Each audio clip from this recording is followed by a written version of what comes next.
Recruitment আমরা আজকে দেখবো যে একটা আরএফকিউ বা রিকোয়েস্ট ফর কোটেশন পদ্ধতিতে কিভাবে ক্রয় করা যায় সেটা ডকুমেন্ট নিয়ে কথা বলবো, কিন্তু তার ব্যাকগ্রাউন্ডে আমাদের কিছু কিছু ইনফরমেশন জানতে হবে। সেগুলো আপনারা একটু কাইন্ডলি, এখানে আপনাদের নোট নেওয়ার কিছু বিষয় আছে এবং প্রত্যেকটা বিষয়ে যেই জায়গাগুলো আমি বলবো যে এই জায়গাগুলো আপনারা নোট করেন, সেই জায়গাগুলো আপনারা কাইন্ডলি নোট করবেন, কারণ ওইগুলো কাস্টমাইজেশন করতে হবে। ওই জায়গায় আপনাদের ইনপুট আছে, আপনাদের তথ্য দিতে হবে। ওকে, তো আমি শুরু করছি। প্রকিউরমেন্ট কি? প্রকিউরমেন্ট কেন, কথাটা কোথা থেকে আসলো, কিভাবে এটার অ্যাপ্লিকেশন, এটা যদি আমরা জিজ্ঞাসা করি যে হোয়াট ইজ প্রকিউরমেন্ট, তাহলে আমাদেরকে যেটা বলে আমাদের আইন, আমাদের দুইটা আমাদের আহ, ক্রয় ক্রয় আইনে সরকারি দপ্তর সমূহে যে ক্রয় ব্যবস্থাপনা আছে সেখানে প্রধান আইন এবং বিধি আছে। একটা হলো আপনার সরকারি ক্রয় আইন 2006, এটার ইংলিশ নাম হলো public procurement act, public procurement act 2006, and public procurement rules 2008। 2008 সালে এটার বিধিমালা হয়। এখন এই ক্রয় আইন 2006 সালে হলেও ক্রয় বিধিমালা হওয়ার আগ পর্যন্ত কিন্তু এটা আপনার কার্যকর হয়নি। তো এই আইন বা বিধিতে যেভাবে আপনার প্রকিউরমেন্টের ব্যাখ্যা যেটা দেয়া আছে ক্রয়ের, এখন আমরা কি করি, আমরা যখন দোকানে যাই তখন যদি আমরা পানি কিনতে যাই বা চিপস কিনতে যাই বা চাল কিনতে যাই বা ডিম, আমরা যে কি বলি যে ভাই আমাকে 2 হালি ডিম দেন বা 1 ডজন ডিম দেন বা 5 কেজি চাল দেন বা আমার 5টা পানি দেন বা 1 বোতল পানি দেন, একটা চিপস দেন। এটা কিন্তু এগুলোকে বলা হয় ট্রানজ্যাকশন টাইপের, অর্থাৎ এখানে কোনো চুক্তি থাকে না, কোনো শর্ত থাকে না, কোনো আইন বিধি সাধারণত এখানে থাকে না। তো এইগুলোকে আমরা পারচেজ বলি। আর প্রকিউরমেন্ট বলা হয় যখন কোনো আইনের অধীন, নোটিট, যখন কোনো আইনের অধীন আমরা কোনো কিছু ক্রয় করি, ভাড়া করি বা কিছু সময়ের জন্য আমাদের দখলে রাখি, ইজারা নিই, এই যে কোনো ফরম্যাটে ক্রয় করা, ভাড়া নেওয়া, ইজারা নেওয়া, এবং সেটা একটা আইনের অধীনে, এবং কি কি আকারে নিই আমরা, সেটা হলো গুডস কিনি, তারপর নির্মাণ কার্য কিনি এবং সেবা ক্রয় করি। এই 3 ধরনের জিনিস আছে, আপনারা মনে রাখবেন: পণ্য, সেবা, নির্মাণ কাজ, ক্রয়, ভাড়া বা ইজারা গ্রহণ একটা আইনের অধীন, তখন এটাকে বলা হবে প্রকিউরমেন্ট। আমরা যখন একটা বাড়ি ক্রয় করতে চাই বা যখন একটা মোটরসাইকেল ক্রয় করতে চাই বা যখন আমরা একটা কম্পিউটার ক্রয় করতে চাই, অথবা আমরা যখন হলো একটা আম, কি ফটোকপিয়ার কিনতে চাই, তখন কিন্তু আমরা যে পরে বাজারে যেয়ে একটা ফটোকপিয়ার কিনে ফেলি না। আমরা যথেষ্ট রিসার্চ করি ব্যাকগ্রাউন্ডে যে আমার এটা এইচপির ফটোকপিয়ার নাকি এটা ডেলের ফটোকপিয়ার নাকি এটা সনির ফটোকপিয়ার, এটা কোন ব্র্যান্ডের ফটোকপিয়ার হবে, তার পারফরমেন্স কি হবে, তার ক্যাপাসিটি মিনিটে কতটুকু সে ফটোকপি দিতে পারবে, সেখানে কি স্ক্যানিং প্রিভিলেজ থাকবে কিনা, সেটা কি অটোমেটিক বোথ পেজ নিবে কিনা, সেটা আমার আফটার সেল সার্ভিস কত, আমার সেটার কোনো এনভায়রনমেন্টাল ফ্যাক্টর আছে কিনা, পরিবেশের ক্ষতি করে কিনা, এরকম অনেক কিছু কিন্তু আমরা ব্যাকগ্রাউন্ডে রিসার্চ করি। অ্যান্ড দেন আমরা তার সাথে একটা চুক্তি করি, একটা শর্তে যাই যে তোমার কাছে আমি একটা কিনবো, একটা ফটোকপিয়ার কিনবো, 5টা ফটোকপিয়ার কিনবো, অথবা একটা ফটোকপিয়ার, 2টা কম্পিউটার, 2টা প্রিন্টার, 2টা স্ক্যানার কিনবো, আমার আফটার সেলস 2 বছরের হলো সার্ভিস দেওয়া লাগবে, ওয়ারেন্টি পিরিয়ড থাকতে হবে, এর ভিতরে কোনো খরচ হইলে সেটা তোমার। এইরকম অনেকগুলো শর্ত দিয়ে আমরা একটা আইনের অধীনে যখন ক্রয় করি তখন সেটাকে আমরা বলি প্রকিউরমেন্ট। ক্লিয়ার? তো আমাদের হলো জেলা এবং উপজেলাতে আমাদের নির্মাণ কাজ এবং সেবা ক্রয় নাই। দ্যাটস ওয়াই এই দুইটা আমি আপাতত আলোচনা করছি না। আমরা আলোচনা আজকের আমাদের যে সেশন, সেই সেশনের উদ্দেশ্য সাধনের জন্য ভেরি কনসাইসলি আমি আরএফকিউ, রিকোয়েস্ট ফর কোটেশন মেথড, এটাকে এসআরএফকিউ বলে, স্ট্যান্ডার্ড রিকোয়েস্ট ফর কোটেশন, এটাকে আমরা ভালো করে দেখব কিভাবে আমরা এটা করতে পারি, সম্পন্ন করতে পারি, এবং তার সাথে কি ডকুমেন্টেশন আছে, অর্থাৎ কি কি দলিলপত্র কাগজপত্র সেখানে থাকা লাগবে। আচ্ছা, এখন একটা প্রশ্ন আসে, এটা আপনাদের একটু বলি যে এই যে ক্রয় আইন এবং বিধি, এটা কোন কোন জায়গায় প্রযোজ্য, কাদের জন্য এটা প্রযোজ্য হবে? পাবলিক ফান্ড ইউজ করে যারা ক্রয় সম্পন্ন করবে, পাবলিক ফান্ড, পাবলিক ফান্ড বলা হয় এক কথায় বাজেটের মাধ্যমে যে অর্থ সরকার বিভিন্ন দপ্তরকে দিয়ে থাকে, বাজেটের মাধ্যমে। বাজেট কোথায় পাস হয়? বাংলাদেশের জাতীয় সংসদে। বাংলাদেশের জাতীয় সংসদে মঞ্জুরি আকারে আপনার 58টা মন্ত্রণালয়ের অধীনে এক একটা মন্ত্রণালয় আছে, কোড আছে। সেই কোডের অধীনে যে ফান্ড অ্যালোকেট করা হয় সেটাকে বলা হয় পাবলিক ফান্ড। এই পাবলিক ফান্ড দ্বারা আপনার দেশে কিন্তু শুধু সরকারি না, সরকারি, আধা সরকারি, সাংবিধানিক এবং কোনো আইনের অধীন যত প্রতিষ্ঠান আছে, আমি প্রত্যেকটা যদি একটা উদাহরণ দিই, সরকারি, বাংলাদেশের যত সরকারি প্রতিষ্ঠান, আপনার গণপ্রজাতন্ত্রী বাংলাদেশ সরকার লেখে সবগুলো সরকারি প্রতিষ্ঠান। তারপরে কখনো দেখবেন না ইউনিভার্সিটি গণপ্রজাতন্ত্রী বাংলাদেশ সরকার লেখে। তাহলে বিশ্ববিদ্যালয়গুলো হলো স্বায়ত্তশাসিত প্রতিষ্ঠান। স্ট্যাটুটরি বডি আছে, যেমন হলো আপনার সাংবিধানিক প্রতিষ্ঠান, নির্বাচন কমিশন, তারপরে বাংলাদেশ পাবলিক সার্ভিস কমিশন, এই ধরনের কমিশনগুলা। তারপরে আপনার স্বায়ত্তশাসিত আরো অনেক প্রতিষ্ঠান আছে। তারপর বাংলাদেশের আপনার বাণিজ্যিক নেচারের কিছু প্রতিষ্ঠান আছে যেগুলো আপনি দেখবেন যে কর্পোরেশন নাম, যেমন বাংলাদেশ টেলিকমিউনিকেশন কর্পোরেশন, তারপরে বাংলাদেশ পেট্রোলিয়াম কর্পোরেশন, এগুলো কিন্তু আপনার হলো এই যে বাংলাদেশের গভর্নমেন্টেরই, কিন্তু সেগুলো কমার্শিয়াল নেচারের। তো সবাই যারাই হলো আপনার গভর্নমেন্ট থেকে ফান্ড পায়, সেটা তিনটা ধরনের ফান্ড হতে পারে। একটা হলো একেবারে আপনার গ্রান্ট বলে, গ্রান্ট, ইকুইটি অ্যান্ড লোন।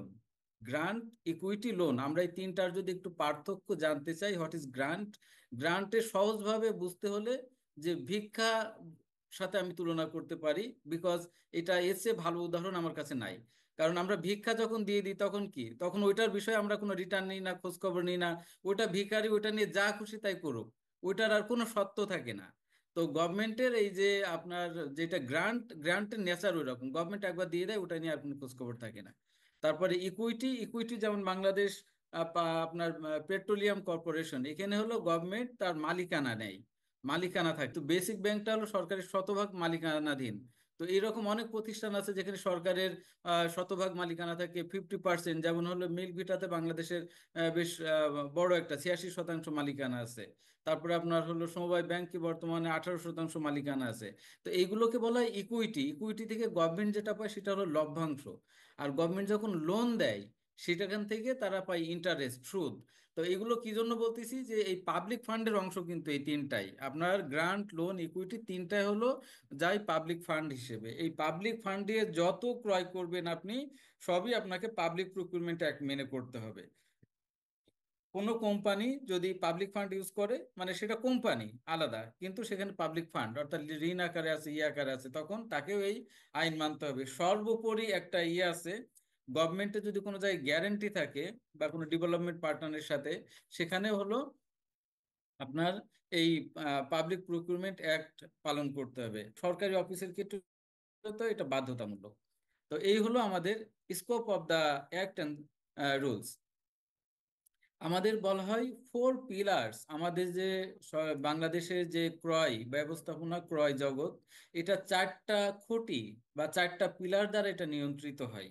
তো চারটা পিলার কি কি এখানে বলা হয়, যে আপনার পাবলিক প্রকিউরমেন্ট অ্যাক্ট 2006, তারপরে আছে পাবলিক প্রকিউরমেন্ট রুলস 2008, তারপরে আছে e-GP guidelines 2011, and standard tender documents. তো এই চারটা কেন একে অপরের পরিপূরক, আমরা যদি একটু করি, যে আইন বিধি, আইন প্রথমে হয়েছে 2006 সালে, অপর অপরের পরাণগুলো সংশোধনী আসছে time to time, and then 2008 সালে এটার ব্যাখ্যা করার জন্য আসে রুলস। রুলসটাই মূলত খুব কাজে লাগে। আইনের আইনটা কোনো রকম একটা সেট করে দিছে যে কি করতে হবে কি হবে না, কিন্তু রুলসে বিস্তারিত সবকিছু আছে। এরপরে আপনারা জানেন যে ইন্টারন্যাশনালি একটা সিস্টেম আছে, এটা আপনাদের জাস্ট শোনার জন্য বলি, ইপমিস, এটাকে বলে international financial information management system. এই ইপমিসের অংশ হিসেবে বাংলাদেশে এই যে আপনারা যে করেন, আমরা যে বেতন সাবমিট করি অনলাইনে, আইবাস, তারপরে ইজিপি, ই প্রকিউরমেন্ট, এইগুলো একটা মডিউলের অংশ।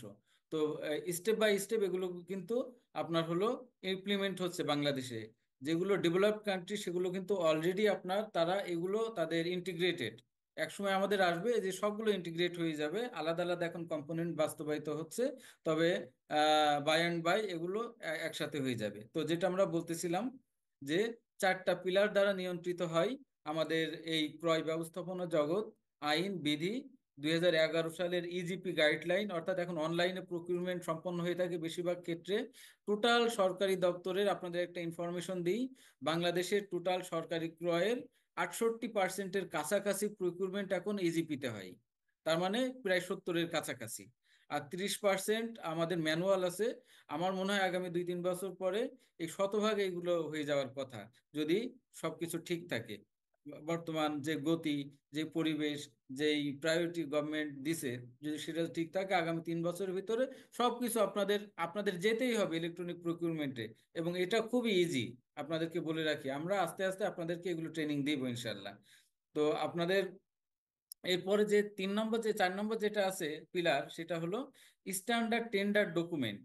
এই স্ট্যান্ডার্ড টেন্ডার ডকুমেন্ট আমরা যখন আলোচনা করব দেখব এটা বাংলাদেশের যে পাবলিক প্রকিউরমেন্ট অথরিটি, বিপিপিএ, এটার আগে নাম ছিল সিপিটিইউ, সেন্ট্রাল প্রকিউরমেন্ট টেকনিক্যাল ইউনিট। এইটার বর্তমান নাম হলো বাংলাদেশ পাবলিক প্রকিউরমেন্ট অথরিটি। সেটা এই আইন এবং বিধির সাথে মিল রেখে তারা হলো আপনার এই স্ট্যান্ডার্ড টেন্ডার ডকুমেন্টগুলো তৈরি করে। এখন স্ট্যান্ডার্ড টেন্ডার ডকুমেন্টগুলো কি, এটা আপনাদেরকে আমি দেখাই। এটা আপনাদের প্র্যাকটিক্যাল ইস্যু, সবাই এটা লিখে রাখবেন, এটা আমি শেয়ার করি আপনাদের সাথে। সেটা হলো, আমরা স্ক্রিনে যাই।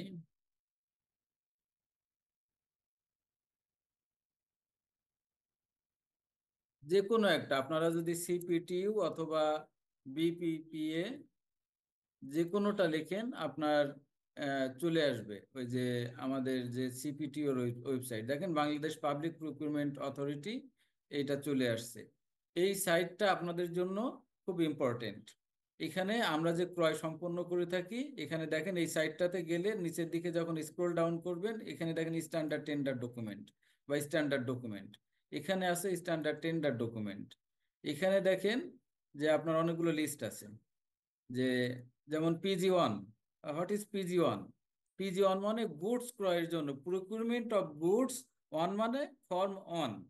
এখন এখানে দেখেন দুইটা, অনেক সময় একই জিনিস তিনটা দেখবেন।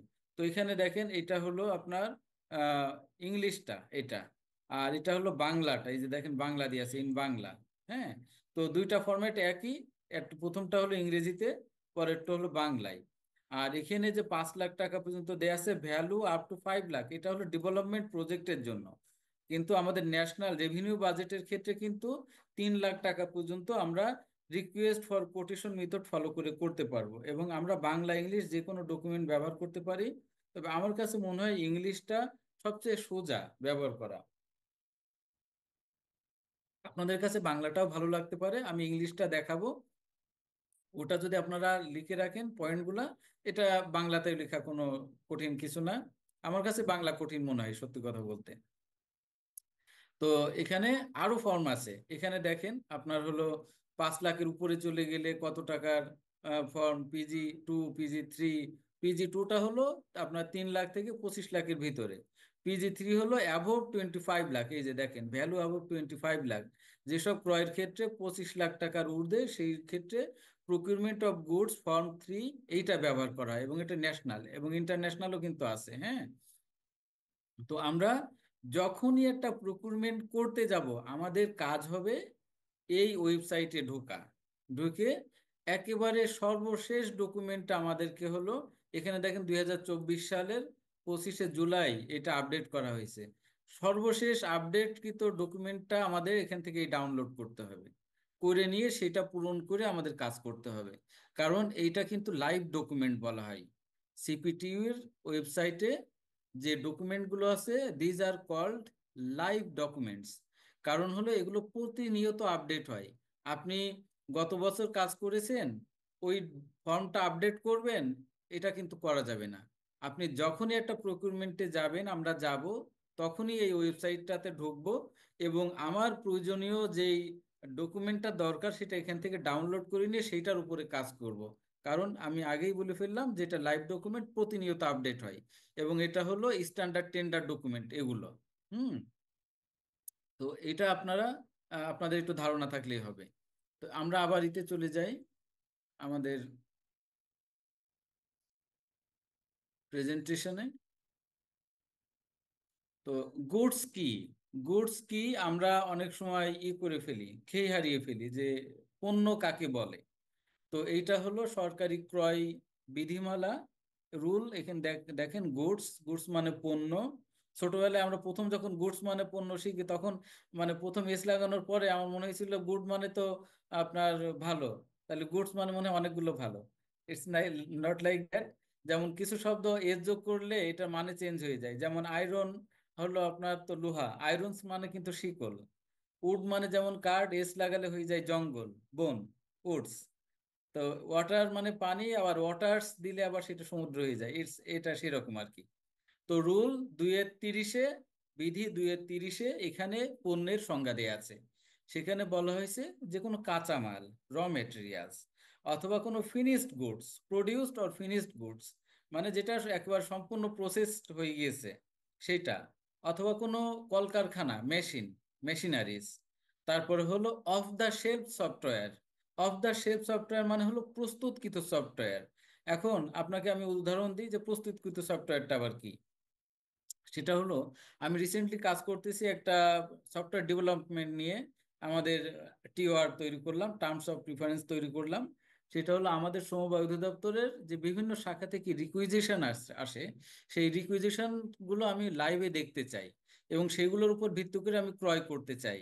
এবং আমার কতগুলো ইনভেন্টরি, আমার কতগুলো মালামাল আছে, বা কোনটার স্টক শেষ হয়ে গেছে, আমি রিয়েল টাইমে সেগুলো দেখতে চাই। এবং সার্টেন একটা আইটেম, যেমন এই মুহূর্তে আমার কতগুলো ইসের চাহিদা আছে, স্টাপলারের চাহিদা আছে, অথবা কত রিম কাগজের চাহিদা আছে, এবং আমার স্টকে কতগুলো আছে, আমি এগুলো দেখতে চাই। তো এইটা আমি ডেভেলপ করতে চাই। এখন এইটা কিন্তু একটা কাস্টমাইজেশন সফটওয়্যার, কাস্টমাইজ সফটওয়্যার।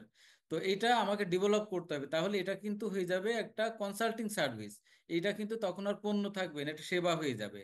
কিন্তু আমি যদি এখন একটা কম্পিউটারের জন্য যেমন কিনতে চাই, আমি আহ, কি অপারেটিং সফটওয়্যার কিনতে চাই, অথবা মাইক্রোসফট অফিস, এমএস অফিস কিনতে চাই, অথবা একটা আপনার কি বলে এটাকে ইন্টারনেট সিকিউরিটি কিনতে চাই, এটা কিন্তু তৈরি করাই আছে, সে পণ্য আছে, কিছু আছে সেবা। ইন্টারনেট যদি আমার হয় যে এনআইএস, আপনার internet security, sorry, internet security system, যেমন পান্ডা, অথবা আরো অনেক কিছু আছে। তো এটা আবার অনেকগুলো সাবস্ক্রিপশন বেসড, বা অথবা জুম, সেটা কিন্তু সেবা হয়ে যাবে। আবার যদি আমি অ্যাপ্লিকেশন সফটওয়্যার কিনতে চাই, সেটা কিন্তু সফটওয়্যার, পণ্য হয়ে যাবে। এই যে একটা ডিফারেন্স, যে কখন আমাদের এটা পণ্য বলবো, কখন আমরা এটাকে সেবা বলবো, এটা কিন্তু আমাদের বুঝতে হবে। এবং সেটা এক একবারেই কিন্তু বোঝা সম্ভব নয়। এটা আপনি কাজ করতে করতে বুঝবেন, এবং যখনই মনে হবে। এখন কিন্তু আপনাদের আমাদের সবার হাতের কাছে টিচার, সেটা কি? সেটা হলো যে চ্যাট জিপিটি। আপনি কম্পিউটারে যান, গেলে আপনি আপনার গুগলের আছে যে জেমিনাই, আপনার গুগল সার্ভিসে জেমিনাই আছে। তো তাতে আপনি জেমিনাই, GMINI, জেমিনাই, এখানে সার্চ দেন, একটা টপিক লিখে দেখবেন আপনার সব রকম তথ্য দিয়ে দিবে। জানার কিন্তু আমার এখন আর কোনো লিমিটেশন নাই। হ্যাঁ। তো যখনই আপনার মনে হবে যে এটা কি পণ্য নাকি সেবা নাকি, আপনি আপনার স্যারের সাথে আলোচনা করবেন। আপনি না পারলে আমাকে ফোন দিবেন, আমাকে মেসেজ দিবেন, অথবা যে আপনার আশেপাশে প্রকিউরমেন্ট সম্পর্কে জানে তাদের কাছে জিজ্ঞাসা করবেন। এগুলো জানতে জানতে পারবেন। তবে আমাদের অফিসগুলোতে খুবই স্পেসিফিক নেচারের কাজ হয় যেহেতু, এটা আমাদের আসলে অত বেশি প্যারা নেওয়া লাগে না। যেমন আমার অফিসে কি লাগে, আমার মাইক্রোসফট অফিস লাগে টাইপ করার জন্য, তাই না? এটা প্রেজেন্টেশন সফটওয়্যার। তো সেখানে MS অফিস কিনলে হয়ে যায়, সেটা আমার একটা প্রস্তুতকৃত সফটওয়্যার। তো এই ধরনের আবার আমার কখন অপারেটিং সফটওয়্যার লাগতে পারে, যে উইন্ডোজ, উইন্ডোজ 7, এখন 11 চলতেছে। আমি কি 7 ইউজ করব, নাকি 10 ইউজ করব, নাকি 11 ইউজ করব? 5টা সেকেন্ড।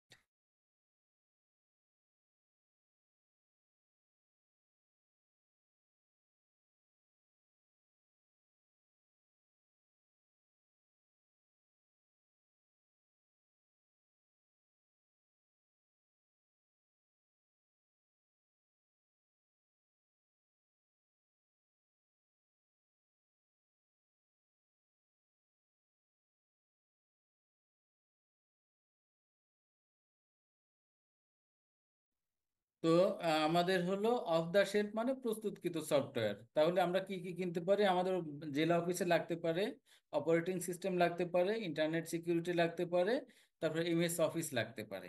আর জুম সেবা যদি আমরা কিনতে চাই কখনো, সেটা হয়ে যাবে একটা সেবা, কারণ এটা হলো সাবস্ক্রিপশন বেসড একটা সেবা।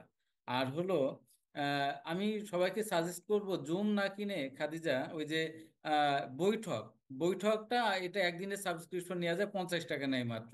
এটা জাস্ট একটা আইডি খুলে রাখতে হয়, রেখে যখন আমি এটা ব্যবহার করব তার আগের দিন বা 10 মিনিট আগে এটা বিকাশে পেমেন্ট করা যায়।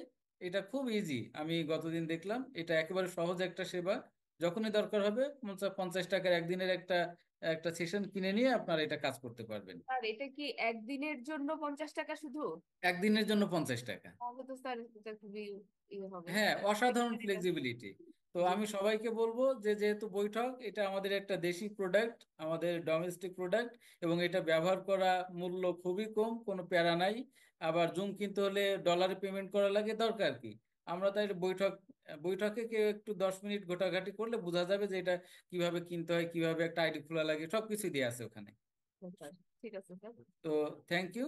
তো এর সাথে হলো গুডসের সাথে আরো কিছু বলা হয় যে রিলেটেড সার্ভিস। এখন রিলেটেড সার্ভিস কি, আমরা কিন্তু শুধু গুডস কিনি না, শুধু পণ্য কিনি না। যেমন হলো আমি যদি অফিসের জন্য একটা কিনি, একটা এসি কিনি, তাহলে এসির কি ইনস্টলেশন আছে। কিন্তু আমি যদি একজনের কাছ থেকে, যেমন আমি যদি এলজির কাছ থেকে এসি কিনলাম, আমি অন্য জায়গা থেকে করব, সেটা ইনস্টল করবো, তাহলে কিন্তু সার্ভিস চার্জ দেওয়া লাগবে। অথবা আমি বাইরে থেকে যদি এসি কিনে নিয়ে আসি, আমার কিন্তু ওটা ইনস্টলেশনের জন্য সার্ভিস চার্জ লাগবে। বাট আমাদের দেশে যেটা হয়, যে পণ্য কিনি, পণ্যর সাথে ওই রিলেটেড সার্ভিসটা তারা বেশিরভাগ সময় ফ্রি দিয়ে দেয়, ইনস্টলেশনটা ফ্রি দেয়। তো এই রিলেটেড সার্ভিসের কখনো যদি মূল্য থাকতে পারে, তাহলে সেটাও পণ্য বলে গণ্য হবে। তবে অবশ্যই পণ্যের দামের চেয়ে কম হতে হবে রিলেটেড সার্ভিস। এখন আমি উদাহরণ দিতে পারি এখানে, যে কখনো কি রিলেটেড সার্ভিসের দাম বেশি হয়? অবশ্যই হতে পারে।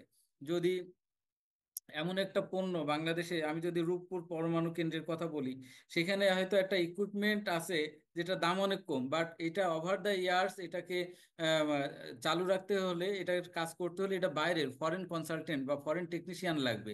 সেক্ষেত্রে কিন্তু ওই পণ্যের চেয়ে ওই পণ্য হয়তো দাম আমার নিচে 1 কোটি টাকা, কিন্তু ওইটা 2 বছর ধরে চালাতে আমার প্রায় 5 কোটি টাকা কনসালটেন্ট নিয়োগ দিতে হবে বা টেকনিশিয়ান নিয়োগ দিতে হবে। তাহলে কিন্তু এখানে আমার সেবার দাম বেশি।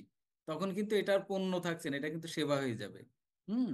এখানে আমি একটা উদাহরণ দিই, যে একটা ক্রয়ে তিনটা জিনিস থাকতে পারে, সেখানে নির্মাণ থাকতে পারে, পণ্য এগুলো আমি শুধু একটু জানার জন্য বলছি, ক্লিয়ার হওয়ার জন্য। এটা আমাদের হয়তো ইমিডিয়েটলি লাগবে না, বাট এটা আমার আন্ডারস্ট্যান্ডিং এর জন্য লাগবে। যে আমি একটা জিনিস কিনছি, কিন্তু সেখানে তিনটা কম্পোনেন্ট আছে, সেখানে নির্মাণ কাজ আছে, সেখানে সেবা আছে, সেখানে পণ্য আছে। তাহলে আমি এটা কিভাবে ক্রয় করব, নাকি তিনটা আলাদাভাবে ক্রয় করব? এটা আমার কোনোই প্রয়োজন নাই। আমি একটা জিনিস একটা ডকুমেন্টে ক্রয় করব, একটা প্রকিউরমেন্ট হবে।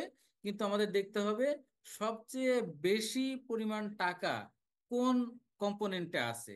যেমন পণ্যে হয়তো 34 টাকা আছে, সেবায় আছে 33 টাকা, তারপরে হলো নির্মাণ কাজে আছে 33 টাকা। তাহলে আমার পণ্যতে 34 টাকা আছে, তাহলে এটা পণ্য হিসেবে ক্রয় করব, গুডস হিসেবে।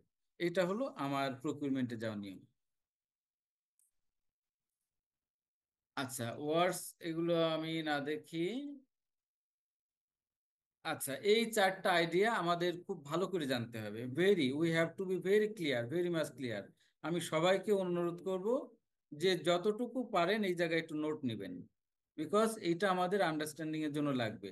এটা এখান থেকে ক্লাস শেষে বেরোয় যাবেন, মাথা থেকে সরে যাবে। এটা মাঝে মধ্যে একটু দেখতে হবে, ক্লিয়ার হইতে হবে। প্রথমটা হলো পিই, এটা বলা হয় প্রকিউরিং এন্টিটি, ক্রয়কারী কার্যালয়। ক্রয়কারী কার্যালয় মানে কি? একটা অফিস। অনেকে আবার এই ক্ষেত্রে ব্যক্তিকে বলে, ওই ডেজিগনেশনে যে আছে। এটা আসলে বাংলাদেশে ওইভাবে আপনার একেবারে হার্ড অ্যান্ড ফাস্ট, খুব শক্ত ধরা বাঁধা কোনো নিয়ম নাই। আপনি বলতে পারেন, তবে এটা আমার ক্লিয়ার হওয়া দরকার যে কে, পি কে। পি হলো একদম সহজ ভাষায় যাদের যাদের নামে বাজেট যায়। কাদের নামে বাজেট যায়? উপজেলা সমবায় কর্মকর্তা বা উপজেলা সমবায় কার্যালয়ের নামে বাজেট যায়, জেলা সমবায় কার্যালয়ের নামে বাজেট যায়, বিভাগীয় যুগ্ম নিবন্ধকের নামে বাজেট যায়, আঞ্চলিক সমবায় প্রশিক্ষণ কেন্দ্র বাজেট পায়, তারপরে বাংলাদেশ সমবায় একাডেমি বাজেট পায়, সমবায় অধিদপ্তর হেডকোয়ার্টার তারা বাজেট পায়। আমার প্রকল্পগুলো বাজেট পায় প্রকল্পের কার্যালয়। তাহলে এই প্রত্যেকটা ইন্ডিভিজুয়াল দপ্তর এক একটা প্রকিউরিং এন্টিটি, এবং তাদের ফিনান্সিয়াল এবং অ্যাডমিনিস্ট্রেটিভ পাওয়ার দেয়া থাকবে। ফিনান্সিয়াল পাওয়ার কিভাবে থাকে? ফিনান্সিয়াল পাওয়ারটা অলওয়েজ ডেলিগেশন অফ ফিনান্সিয়াল পাওয়ার অথবা সাবডেলিগেশন অফ ফিনান্সিয়াল পাওয়ার। তো ডেলিগেশন অফ ফিনান্সিয়াল পাওয়ারটা কি? সমস্ত ক্রয়ের মূল যে পাওয়ার, সেটা অ্যাকচুয়ালি সেক্রেটারিকে দেওয়া। ওনাকে বলা হয় principal accounting officer, PAO, principal accounting officer, secretary. এখন সেক্রেটারি যখন তার ক্ষমতা ডেলিগেট করে দেন, কিছুটা বিতরণ করেন মাঠ পর্যায়ে দপ্তর সংস্থায়, তখন সেটাকে বলা হয় ডেলিগেশন অফ ফিনান্সিয়াল পাওয়ার। আবার দপ্তর প্রধান যখন তার মাঠ পর্যায়ের অফিসারদের জন্য আবার সাব ডেলিগেট করেন, সেটাকে বলে সাব ডেলিগেশন অফ ফিনান্সিয়াল পাওয়ার। তো এখানে হলো আমাদের ডিজি মহোদয়ের কাছে যে পাওয়ারটা দিয়েছেন সেক্রেটারি মহোদয়, সেটাকে বলা হবে ডেলিগেশন অফ ফিনান্সিয়াল পাওয়ার। এবং আমাদের ডিজি স্যার এগেন আমাদের যে মাঠ পর্যায়ের 6টা ইউনিট অফিস আছে, 6টা ইউনিট অফিস কি কি? আমাদের বিভাগীয় অফিস, তারপরে প্রশিক্ষণ ইনস্টিটিউট, জেলা সমবায় কার্যালয় সমূহ, বিভাগীয় সমবায় কার্যালয় সমূহ, উপজেলা সমবায় কার্যালয় এবং মেট্রো কার্যালয় সমূহ, এই 6 ধরনের গ্রুপ অফিস আছে আমাদের। তো এই 6 ধরনের গ্রুপ অফিসে ফিনান্সিয়াল পাওয়ারটা ডেলিগেট করা আছে। এখন হোপ, এই যে হোপটা HO, এটা আলাদা করে দিই। পিটা কিন্তু এই উপরের পি, প্রকিউরিং এন্টিটি। আর হেড অফ প্রকিউরিং এন্টিটি, একদম সহজ ভাষায় আমাদের দপ্তরের ক্ষেত্রে আমাদের ডিজি স্যারকে বলা হয় হলো হোপ। 10টা সেকেন্ড।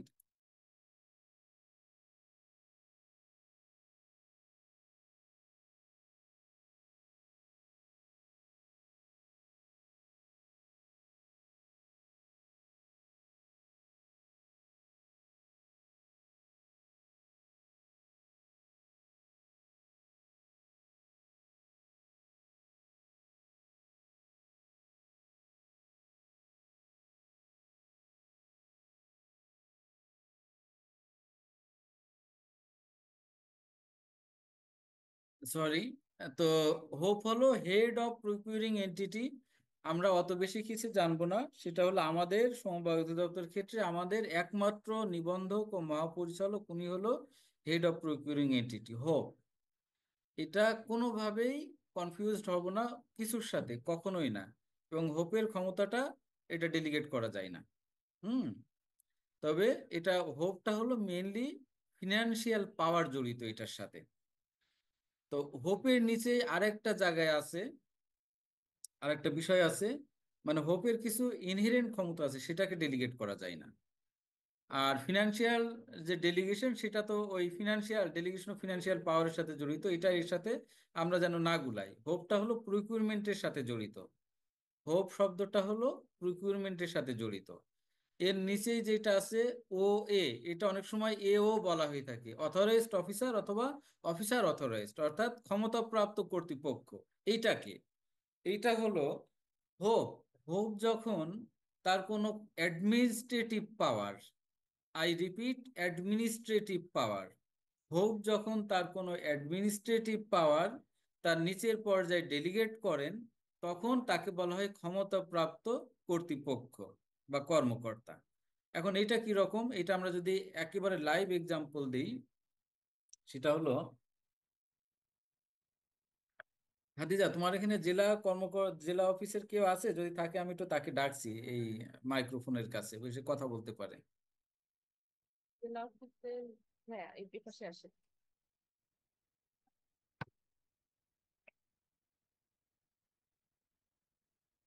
স্যার। হ্যাঁ, এখন হলো আমি আহ, এটাকে জহিরুল নাকি? জি স্যার, জি স্যার, আসসালামু আলাইকুম স্যার। ভালো ওয়ালাইকুম আছেন? আসসালাম। আচ্ছা, জহিরুলকে দেখে ভালো লাগছে। আমার মাঝে হঠাৎ করে একদিন ভোরবেলা নামাজ পড়ে বসে আছে, হঠাৎ করে জহিরুলের কথা মনে উঠলো, যে জহিরুলকে তো অনেকদিন খোঁজ খবর নেওয়া হয়নি, জহিরুল কেমন আছে জি কোনো স্যার, কিছু তো জানা নাই। আচ্ছা ভালো আছে স্যার। জি স্যার, যাক, আলহামদুলিল্লাহ। স্যার, তো আচ্ছা জহিরুল, আমরা যে হলো প্রতি বছর তো অ্যানুয়াল প্রকিউরমেন্ট প্ল্যান তৈরি করি, তাই না? জি স্যার। তো জেলা সমবায় কার্যালয়ের এপিপি কে অনুমোদন করবে? স্যার বিভাগীয় কর্মকর্তা স্যার, আমাদের জয়েন্ট রেজিস্ট্রার স্যার অনুমোদন করবে। আচ্ছা, এটা কিভাবে মানে জয়েন্ট রেজিস্ট্রার কেন করবে? আমাদের স্যার বিভাগের জেলা কার্যক্রমের স্যার সমস্ত কার্যক্রমের স্যার জবাবদিহিতার জায়গা তো স্যার আমাদের জয়েন্ট রেজিস্ট্রার স্যার। সেই জন্য স্যার পাওয়ার একটা ব্যাপার আছে স্যার, ডিভিশনাল আচ্ছা, পাওয়ারটা প্রথম ডেলিগেট করে স্যার। প্রথম পার্টটুকু ঠিক ছিল, পরের পার্টটুকু ঠিক নাই। কথা হলো যে এখন জয়েন্ট রেজিস্ট্রার স্যার করবে। দ্বিতীয় নম্বর হলো যে আমাদের যে ব্যাখ্যাটা দিয়েছেন ওই ব্যাখ্যাটা না, সেটা হলো এপিপি অনুমোদন করার একমাত্র পাওয়ার হলো হোপের। আর আমি কি বলেছি, হোপ মানে আমাদের নিবন্ধক ও মহাপরিচালক। কিন্তু আমি আসার পরে আমি এই যে হোপের এই যে এপিপি অনুমোদনের পাওয়ারটা আমি কিন্তু করে দিয়েছি। এই যে অফিসার অথরাইজ নিয়োগ করে দিয়েছি, একটা চিঠি আপনাদের আছে, বের করেন, দেখবেন যে বলা আছে যে উপজেলা সমবায় কার্যালয় সময়ের এপিপি অনুমোদন করবেন হলো আমাদের সংশ্লিষ্ট জেলা সমবায় কর্মকর্তা। জেলা সমবায় কার্যালয় সময়ের ক্ষেত্রে এটা অনুমোদন করবেন সংশ্লিষ্ট বিভাগীয় যুগ্ম নিবন্ধক।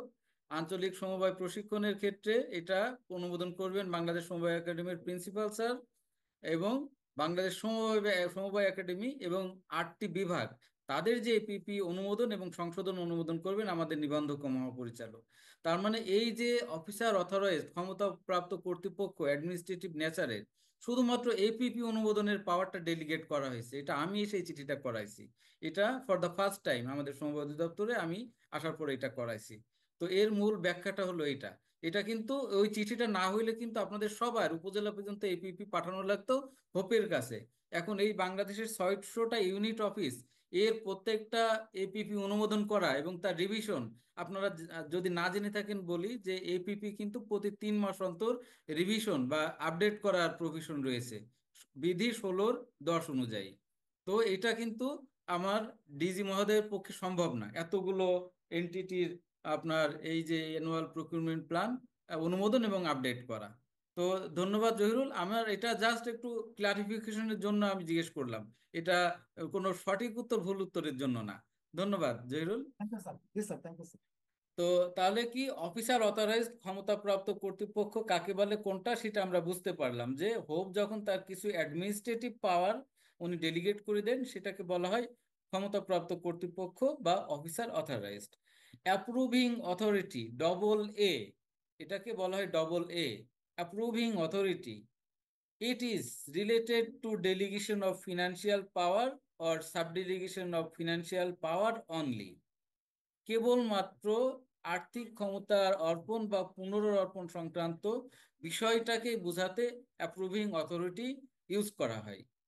এখন এখানে অনেক কিছু বোঝার আছে, শুধু আপনাদেরকে একটা জিনিস আমি বলে দিব আপনাদেরকে করার জন্য, যে আহ, আপনাদের ক্ষেত্রে জেলা এবং উপজেলা, আহ, যেমন উপজেলার ক্ষেত্রে মোটরযান মেরামতের সিলিং সম্ভবত 30,000 টাকা দেয়া আছে এবং জেলা অফিসের ক্ষেত্রে দেয়া আছে 50,000 টাকা পর্যন্ত মোটরযান মেরামত করতে পারবে বাৎসরিক। এখন জেলা কার্যালয়ে যদি 50,000 টাকার উপরে 50 ধরলাম, আজকে কি মাস, এখন হলো ফেব্রুয়ারির লাস্ট, এই চলমান ফিনান্সিয়াল ইয়ারে নরসিংদীর মোটরযানের অলরেডি 50,000 টাকা খরচ হয়ে গেছে, কিন্তু এখন হঠাৎ করে আবার রিপেয়ার করার দরকার পড়ছে, মিনিমাম 10,000 টাকা খরচ হবে।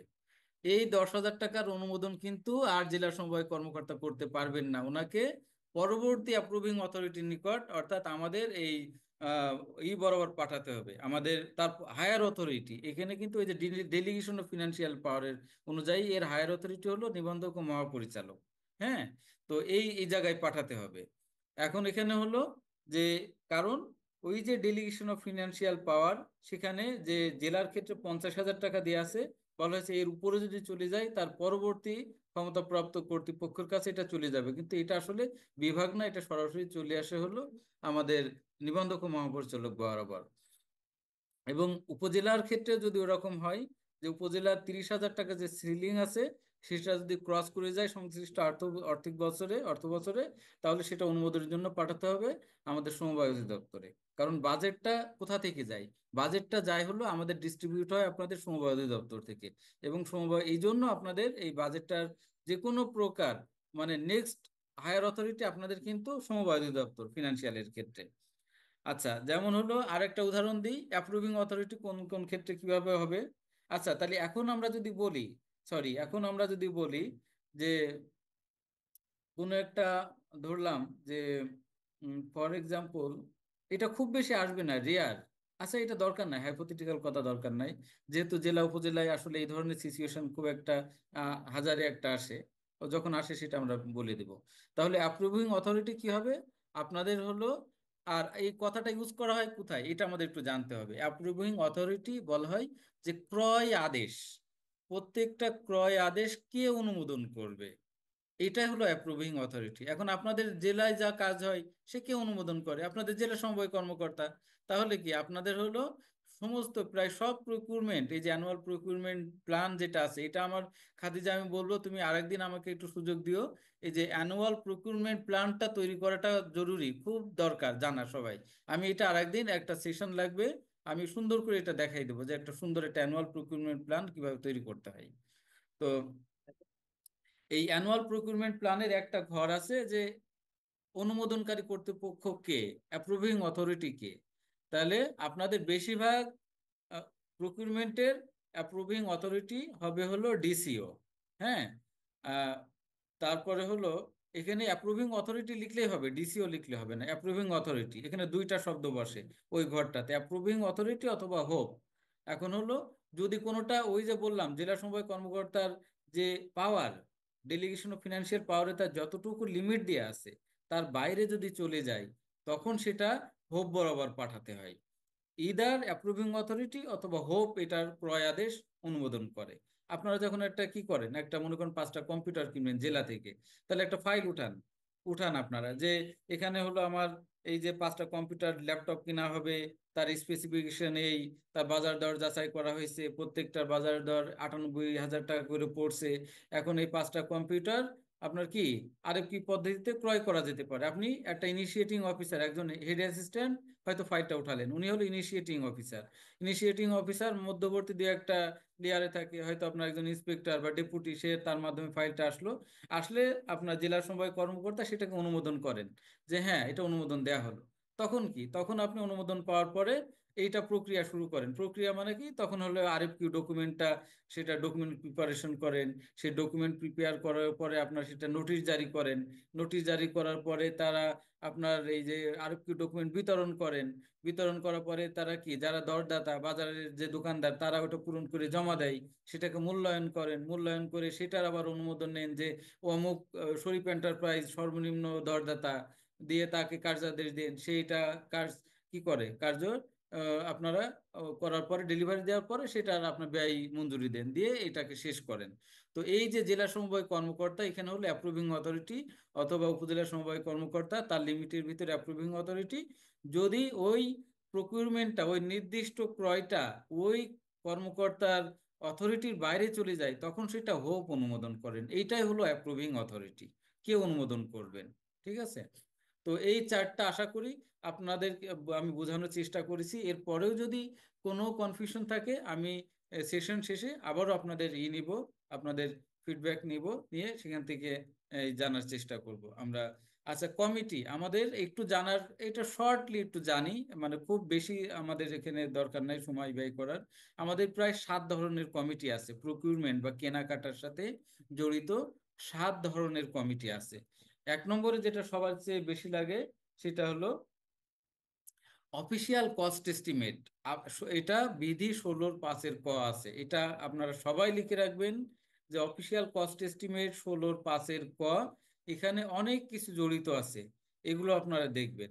যেমন হলো একটা কম্পিউটারের উম, একেবারে বেসিক প্রাইস হতে পারে 80,000 টাকা, কিন্তু এর সাথে ভ্যাট ট্যাক্স, তারপরে আপনার কি বলে যে যাতায়াত, ওভারহেড, অনেক কিছু মিলে কিন্তু এখানে আরো 30% থেকে 40% টাকা যোগ হতে পারে। হ্যাঁ, তো অনেক সময় আমরা এটা বলতে শুনি যে ভাই তোমার এই কম্পিউটার তো 80,000 টাকা দাম, তো এটা 1 লাখ টাকায় কেন কিনলা? তো আমাদের প্রথম কথা হলো যে আপনি এই প্রশ্নটা যে করেছেন, আপনি প্রকিউরমেন্ট জানেন কিনা, প্রকিউরমেন্ট আপনার জানা আছে কিনা। প্রকিউরমেন্টে এই যে 16-5 ক আমরা এখানে গেলে দেখতে পারবো। মূল মূল্য আমাদের ওয়েবসাইটে তো দেয়া থাকে, ও তাকে ক্যাশ প্রাইস কত দেয়া লাগবে এরপরে আমাদের 15% থাকে ভ্যাট, তারপরে থাকে আইটি, তারপরে আমাদের যদি আদার্স কোনো চার্জ থাকে, এরপরে আমাদের যদি যাতায়াত ভাড়া থাকে, এই সবগুলোই কিন্তু আমার ওখানে যোগ হবে। এরপরে যদি আমাদের সেটা ইন্টারন্যাশনাল প্রকিউরমেন্ট হয়, তাহলে সে কিন্তু ইনফ্লেশন আছে, ডলার রেট এক্সচেঞ্জ আছে, অনেক কিছু কিন্তু এখানে অনেক সময় এটা অনেক গুণ বেশি হয়ে যায়, 50% 60%ও বেশি হইতে পারে অফিসিয়াল কস্ট এস্টিমেট। হ্যাঁ, তো এইটা হলো এই অফিসিয়াল কস্ট এস্টিমেট। এটা আপনার একটা কমিটি গঠন করতে হয়, তারা দাপ্তরিক ব্যয় প্রাক্কলন নির্ধারণ করে যে ওই মালটা কিনতে হলে আমার এখানে মূল দামের সাথে আমার ভ্যাট ট্যাক্স যাতায়াত সব মিলাই কত টাকা লাগতে পারে ওই পণ্যটার দাম, একটা ইউনিট রেট। এরপরে টেন্ডার ওপেনিং কমিটি থাকে। এখানে সাধারণভাবে আমাদের হলো ওই 3 সদস্য বিশিষ্ট, এটাও বলা হয় লো ভ্যালু প্রকিউরমেন্ট। আমরা জেলা উপজেলায় যা করি বেশিরভাগই লো ভ্যালু প্রকিউরমেন্ট। এটা কোথায় আছে? এটা তফসিল 2-এ আপনারা যদি দেখেন, এখানে স্বল্প মূল্যের ক্রয় আপনারা 8-এ পাবেন। হ্যাঁ, তফসিল 2-এ বিধি 8-এ। আচ্ছা, তারপরে হলো টেন্ডার ইভালুয়েশন বা মূল্যায়ন কমিটি। এখানেও হলো আপনার 3 সদস্য বিশিষ্ট, সাধারণত হয়ে থাকে আপনার ওই স্বল্প মূল্যের ক্রয়ে। যদি এটা বেশি হয় তাহলে 5 থেকে 7 শতাংশ, 5 থেকে 7 জন সদস্য। তবে এটা কিন্তু নির্ধারিত না, 5 থেকে 7 মানে 5 আর 7 না, 5, 6, 7 যে কোনো ফরম্যাটে হইতে পারে। আর আপনারা যে প্রকিউরমেন্ট গুলো করেন সেখানে 3 জন সদস্য থাকবে। আপনার আরএফকিউতে তো কোনো ওপেনিং কমিটি লাগে না, আরএফকিউ তে কোনো ওপেনিং কমিটি লাগে না, মূল্যায়ন কমিটি থাকতে হয়। এবং সেই মূল্যায়ন কমিটিতে আপনাদের সবাই নিজেদের দপ্তরে হইলেও সমস্যা নাই। হ্যাঁ, আরএফকি পদ্ধতিতে নিজের দপ্তরের হইলে কোনো সমস্যা নেই, এখানে একটা বাইরের দপ্তর রাখতে হয়। জেলা কার্যালয় তার উপজেলা থেকে একজন রাখবে, অন্য ক্রয়কারী বলতে উপজেলা থেকে একজন রাখতে পারবে। জেলা যখন আরএফকি করবে, উপজেলার একজন প্রতিনিধি মূল্যায়ন কমিটিতে রাখবে। উপজেলা যখন ক্রয় করবে তখন জেলার একজন কমিটিতে রাখলো। হ্যাঁ, এটা 3 জন সদস্য থাকলেই হবে। 4-এ আছে টেকনিক্যাল সাব কমিটি। এটা হলো মূল্যায়ন কমিটি যদি কখনো মনে করে যেখানে টেকনিক্যাল বিষয় আছে যেটা মূল্যায়ন কমিটির নলেজের বাইরে, তখন সে ওই একটা টেকনিক্যাল সাব কমিটি গঠনের জন্য ওই জেলা সমবায় কর্মকর্তাকে বলবে যে এটা আমাদের নলেজের বাইরে। এটা আপনাদের সাধারণত লাগে না। আর নিচেই আপনাদের যেটা লাগে 6 নম্বর, রিসিভিং কমিটি বলি না আমরা, সেই রিসিভিং কমিটির আসল নাম হলো technical inspection and receiving committee. হ্যাঁ, তো এটা স্ট্যান্ডার্ড টেন্ডার ডকুমেন্ট, আইন বিধিতে 6 আর 7 এই 2টা কমিটি নাই। তো আপনাদের লাগবে হলো মেনলি 3টা কমিটি। আমি দেখতে পাচ্ছি আপনাদের লাগবে 1 নাম্বার, 3 নাম্বার এবং 6 নাম্বার, 1, 3, 6। এই 3টা কমিটি জেলা উপজেলায় লাগে। এটা হলো দাপ্তরিক ব্যয় প্রাক্কলন কমিটি, তারপরে দরপত্র মূল্যায়ন কমিটি, আর রিসিভিং কমিটি। এই 3টা আপনাদের লাগবে। হ্যাঁ, এই 3টা অবশ্যই সবসময় আপনাদের, এটা বছরে যে কোনো সময় গঠন করা যাবে।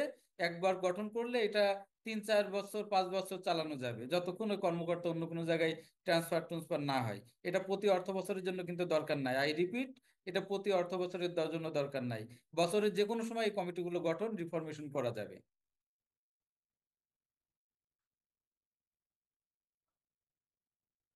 আচ্ছা, এই বেসিক কিছু কনসেপ্ট আছে আমাদের জানতে হবে। সেটা হলো যে standard tender document, STD. STD কি? স্ট্যান্ডার্ড টেন্ডার ডকুমেন্ট হলো ওই যে আমরা দেখলাম একটা ওয়েবসাইটে যে বাংলাদেশ পাবলিক প্রকিউরমেন্ট অথরিটি অথবা CPTU, formerly known as CPTU, central procurement technical unit, এটার যে ডকুমেন্টগুলো পাবলিশ করে একবার ব্ল্যাঙ্ক থাকে যখন, সেটাকে বলা হয় স্ট্যান্ডার্ড টেন্ডার ডকুমেন্ট। কেন স্ট্যান্ডার্ড? এটা যে কোনো দপ্তর নিয়ে ব্যবহার করতে পারে, এই জন্য এটাকে বলা হবে স্ট্যান্ডার্ড টেন্ডার ডকুমেন্ট। তারপরে এইটাকে যখন একজন একটা দপ্তর তার নিজের জন্য ব্যবহার করে, অর্থাৎ ওই ফর্মটা ডাউনলোড করে আমি যখনই ওই ফর্মে লিখব যে জেলা সমবায় কার্যালয় নরসিংদী, তখনই ওইটা হয়ে যাবে টেন্ডার ডকুমেন্ট। কারণ কি? এটা ওই দপ্তরের জন্য টেন্ডার ডকুমেন্ট। এটা প্রকিউরিং এন্টিটির সম্পদ। এখানে দেখেন আমি দিয়ে দিয়েছি অ্যারো দিয়ে যে স্ট্যান্ডার্ড টেন্ডার ডকুমেন্ট, এটা বাংলাদেশ পাবলিক প্রকিউরমেন্ট অথরিটির সম্পদ। তারপরে টেন্ডার ডকুমেন্ট, এটা হলো প্রকিউরিং এন্টিটির সম্পদ। তারপরে আপনি যখন একটা টেন্ডার ডকুমেন্ট ইস্যু করেন, ইস্যু মানে কি? আপনি যখন ধরেন আরএফকিউ করবেন, তাহলে আপনি একটা আরএফকিউ ডকুমেন্ট এসটিডি পিজি ফর্ম 1 আপনি এই ওয়েবসাইট থেকে ডাউনলোড করবেন। ডাউনলোড করার পর আপনি সেখানে ওই ঘরগুলো পূরণ করবেন, যেমন জেলা সমবায় কার্যালয় নরসিংদী অথবা উপজেলা সমবায় কার্যালয় বেলাবো। লিখে আপনি, আমি এই 5টি কম্পিউটার কিনবো, এই কম্পিউটারের আমি চাই হলে এই দপ্তরে পৌঁছাই দিতে হবে, আমার এই কম্পিউটারগুলোর আফটার সেল সার্ভিস লাগবে মিনিমাম 1 বছর, আমার এগুলো 3 দিনের ভিতরে আপনার দরপত্র দাখিল করতে হবে, তারপরে এগুলো কি আমার এই দপ্তরে পৌঁছায় দিতে হবে, তারপরে হলো লোয়েস্ট যে দাম দেবে আমি তাকে বেছে নিব। এই ধরনের অনেকগুলো শর্ত দিয়ে আপনি হলো টেন্ডার ডকুমেন্ট ইস্যু করেন। ওই টেন্ডার ডকুমেন্ট ওই দোকানদার অর্থাৎ ওই সাপ্লায়ার যখন সে হলো কি করে, সে পূরণ করে সাবমিট করে আপনার কাছে উপস্থাপন করে, তখন সেটাকে বলা হয় টেন্ডার। এই টেন্ডারটা কার সম্পত্তি? টেন্ডারারে। টেন্ডারার বলতে যে আপনার কাছে দরপত্র দাখিল করলো। ওকে, তাহলে এই 3টা জিনিস আমাদের মাথায় রাখা লাগবে: স্ট্যান্ডার্ড টেন্ডার ডকুমেন্ট আর টেন্ডার। এই 3টা আলাদা ধারণা। আমি আশা করব আপনারা অবশ্যই ইতিমধ্যে কিছু নোট নিয়েছেন। আচ্ছা, তো এরপরে হলো আমরা 2 ধরনের প্রকিউরমেন্ট করে থাকি, ন্যাশনাল ইন্টারন্যাশনাল। আমরা তো জেলা উপজেলা সবাই ন্যাশনাল, দেশের ভিতরে থাকে। আমরা একটু রিক্যাপ করছি কি কি ক্রয় করি। আমরা গুডস এবং তার সাথে যে সংশ্লিষ্ট সেবা, যেমন এসি এবং ইনস্টলেশন, এটা একটা পণ্য। আমরা নির্মাণ কাজ নিই এবং ফিজিক্যাল সার্ভিস তার সাথে জড়িত থাকে অনেক সময়। আর সার্ভিসেস এগুলো আমরা দেখাই নাই, লাস্টের 2টা আমরা দেখাই নাই, আমরা প্রথমটা আপনাদেরকে দেখাইছি। আর এগুলো আমি আর ইতে না যাই। আচ্ছা, এখন হলো এইটা আমরা আপনাদেরকে একটু দেখার জন্য বলবো, সেটা হলো যে আরএফকিউ আছে আমাদের রুল 69-এ। হ্যাঁ, 69 বিধিতে আমাদের পাবলিক প্রকিউরমেন্ট রুল 2008-এর 69 বিধিতে আমাদের আরএফকিউ এর কথা বলা আছে। বলা আছে রেডিলি অ্যাভেলেবল, হ্যাঁ, যেগুলো একদম সবসময় পাওয়া যায়, নেওয়া যায়। এবং হলো of the shelf goods. Of the shelf goods মানে কি, সেটা কাস্টমাইজেশন দরকার না, অর্ডার দিয়ে বানাতে হয় না, যে কোনো সময় দোকানে যখন আপনি 2টা কম্পিউটার কিনবেন, এখন কি কম্পিউটার আপনি অর্ডার দিবেন মানে কম্পিউটারকে আপনার জন্য বানাই দিবে? তা কিন্তু না। আপনার দোকানে আছে, আপনি শুধু দরটা নিয়ে ওই আইনের অধীনে আপনি কিনবেন। Of the shelf goods. তারপরে তার সাথে রিলেটেড সার্ভিস যদি থাকে, অর্থাৎ খুব সাধারণ প্রকৃতির এবং সবসময় পাওয়া যায় এই ধরনের পণ্য, নির্মাণ কাজ বা সেবা আপনি লিমিটেড, মানে শিডিউল 2-এ এটা বলা আছে, আপনি আহ, প্রযোজ্য ক্ষেত্রে খুব অল্প পরিমাণ, লিমিটেড বলতে আপনার 3 লাখ টাকার ভিতরে আপনি বাৎসরিক একটা ক্রয়কারী কার্যালয়, প্রকিউরিং এন্টিটি বাৎসরিক সর্বোচ্চ 15 লক্ষ টাকার আপনার কিনতে পারে, আরএফকিউ করতে পারে। এবং সেটা হলো যে কোনো লেভেলের অফিসের জন্য কিন্তু এই 15 লক্ষ টাকা, এটার একটা লিমিটেশন, যে একজন উপজেলা কর্মকর্তাও বাৎসরিক 15 লক্ষ টাকার আরএফকিউ করতে পারে, জেলা কর্মকর্তাও তাই পারে, অধিদপ্তরও তাই পারে, একটা ইভেন মন্ত্রণালয়ও এটা সর্বোচ্চ 15 লক্ষ টাকা বাৎসরিক আপনার আরএফকিউ করতে পারে। এটার কোনো অ্যাবিউজ করা যাবে না। অ্যাবিউজ মানে কি? একটা হলো, মনে করেন যে একটা কম্পিউটারের দাম আপনার কত, এখন আমি বলতে পারি একটা ভালো মানের কম্পিউটার কিনতে হলে ডেস্কটপ মিনিমাম 80,000 টাকা, একটা ল্যাপটপ কিনতে গেলে 1,20,000-30,000 টাকা লাগবে। এখন কেউ যদি মনে করে একটা ডেস্কটপ কিনবে, সে আরএফকিউ করার এড়ানোর জন্য সে সিপিইউ একটা কিনলো, সে মনিটর আলাদা কিনলো, সে মাউস প্যাড আলাদা কিনলো, এটা একটা অ্যাবিউজ, এটা করা যাবে না। তার মানে আমার একটা কম্পিউটার যখন কিনবো, আমি একটা ব্র্যান্ড পিসি কিনবো, আমাকে আরএফকিউ করে কিনতে হবে, কারণ 25,000 টাকার উপরে এটা, বাট 3 লাখ টাকার ভিতরে। এবং এটা হলো অ্যাপ্রুভড হতে হবে। অ্যাপ্রুভড কে করবে? এটা হলো আপনার, এখানে আমার এখানে মনে হচ্ছে ভুল আছে একটু, হোপ বা এ এ হলো অ্যাপ্রুভিং অথরিটি, এটা আমার, আমি কারেকশন করে নিব, সরি। তাহলে এটা কে করবে? অ্যাপ্রুভিং অথরিটি মানে কি, জেলার ক্ষেত্রে জেলা সমবায় কর্মকর্তা, উপজেলার ক্ষেত্রে উপজেলা সমবায় কর্মকর্তা। ঠিক আছে? এই এই যে দেখেন 16-7-এ বলা আছে যে এপিপি অনুমোদন করবে যে সেই, হ্যাঁ, সেই উনি। তারপরে এইটা no bypass of standard procurement method, তার মানে কি, ওই যে আমি যে কথাটা বললাম, যে হলো আমার একটা ব্র্যান্ড পিসি কিনবো, আমি সেটা কোনোভাবেই ছোট ছোট ভাগে ভেঙে আমি করতে পারবো না। অথবা আমার আরএফকিউ করার জন্য একটা ওটিএম করার দরকার। আমি যেমন হলো মনে করেন যে আমি 35টা এসি আমার দপ্তরের জন্য মাঝে কিনলাম। এখন আমি 35টা এসি আমি করলাম, আমি আরএফকিউ দেখালাম, মানে তিনটা তিনটা করে এসি কিনলাম, তো সেটাও করা যাবে না। আমার যেহেতু এসি আমি কিনবো, একটা বছরের জন্য কিনছি, আমাকে একটা ওটিএম করতে হবে। তো এই জন্য বলা হচ্ছে যে এই আরএফকিউটা কোনো প্রকারের এটাকে নষ্ট করা যাবে না। এবং কি, আর্জেন্ট রিপেয়ার অ্যান্ড মেনটেনেন্স, এটা কোনো দ্রুত আহ, মানে দ্রুত প্রয়োজন কোনো সেবা, এই ধরনের ক্ষেত্রে আরএফকিউ করা যাবে। যেমন হলো আপনাদের 2-একটা উদাহরণ দিই, যে মাঝে কি হলো, যে একটা রাজনৈতিক একটা অস্তিত্বশীলের জন্য অনেক জায়গায় অনেক অফিস ক্ষতিগ্রস্ত হয়েছে। এখন আপনার ওখানে মনে করেন আপনার 5-7টা কম্পিউটার কিনবেন, তা তাইলে আপনি এটা কি করবেন? এখন এখানে হলো আপনার অনেক সময় এই আরএফকিউ যদি না হয়, আপনার ওটিএম করা লাগে, এক্ষেত্রে আপনার ডিপিএম করা যায় আবার। হ্যাঁ, তো ডিপিএম জেলা পর্যায়ে করতে পারে, উপজেলা আবার করতে পারে না। তো আর্জেন্ট রিপেয়ার যদি আপনার ওই 3 লাখ টাকার ভিতর হয়, আপনি হলো এই আরএফকিউতে করতে পারবেন। তারপরে ফুল ফ্লেজ টেন্ডারিং প্রসেস লাগে না। ফুল ফ্লেজ মানে কি, একটা টেন্ডারিং প্রসেস করতে হলে আপনার পেপারে দিতে হয়, পাবলিশ করতে হয়, কিন্তু আরএফপি এর ক্ষেত্রে আপনার কোনো পেপারে দেওয়া লাগে না। আপনি আপনার নোটিশ বোর্ড, আপনার ওয়েবসাইট, আপনার আশেপাশে যেসব কার্যালয় আছে তাদের, ইভেন তাদের যে নোটিশ বোর্ড আছে সেখানেও কিন্তু আরএফকিউ এর এই নোটিশটা দেওয়া লাগে। হুম, ব্রড প্রচারের জন্য, ব্রড অ্যাডভার্টাইজমেন্টের জন্য আপনার আশেপাশে দেওয়া লাগে। তো এই হলো আরএফকিউ এর কিছু শর্ত। আরএফকিউ এর সর্বোচ্চ 10 দিন মেয়াদ দেওয়া যায়। আপনি চাইলে এটা 1 দিন, 2 দিন, 3 দিন, তবে স্ট্যান্ডার্ড প্র্যাকটিস হলো 3 দিন মেয়াদ দেয়া মিনিমাম। হ্যাঁ,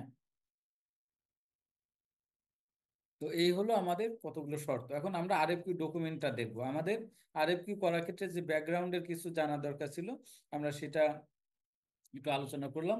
এখন আমাদের অফিসে আমরা আরএফকিউ করেছি এইরকম একটা ডকুমেন্ট আমরা একটু দেখি। ওকে, তাহলে আমাদের এটা ক্লিয়ার হয়ে যাবে যে কিভাবে একটা ডকুমেন্টেশন থাকে।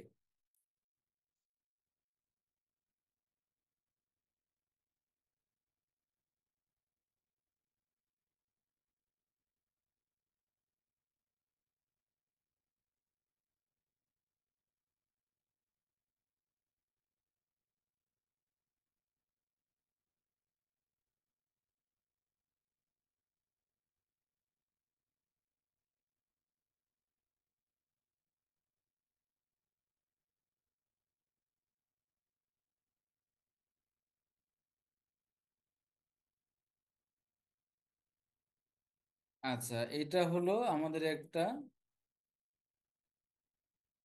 বার্ষিক প্রতিবেদন। আমাদের হলো করা লাগবে, এটা আসলে পণ্য। হ্যাঁ, পণ্য কি জন্য আমরা প্রতিবেদন করাবো, আমাদের রেডি আছে, শুধু প্রিন্টিংটা তারা করাই দিবে। মানে হালকা কিছু তাদের হয়তো সার্ভিস জড়িত আছে, কিন্তু এটা আসলে একটা পণ্য। তো আমাদের প্রতি বছর আপনাদের বলি যে ব্যাকগ্রাউন্ড বলি, আমরা প্রতি বছর সমবায় অধিদপ্তরে বার্ষিক প্রতিবেদন ছাপাই, আপনারা পেয়ে থাকেন, জেলা উপজেলা আপনাদেরকে পাঠাই দেওয়া হয়। তো এই বার্ষিক প্রতিবেদনটা আমরা আরএফকিউতে করি, কারণ আমাদের এটা ওই 3 লাখ টাকার ভিতরে লাগে। তো এই পদ্ধতিটা আমি এক্সপ্লেন করার আগে আপনাদের কাছ থেকে একটু ফিডব্যাক নিব, তাহলে আপনাদের বা আমাদের মনে থাকবে বেশি। হ্যাঁ, তো উপজেলা পর্যায়ে পলাশে কে আছেন? পলাশ উপজেলা থেকে কানেক্টেড আছেন কে?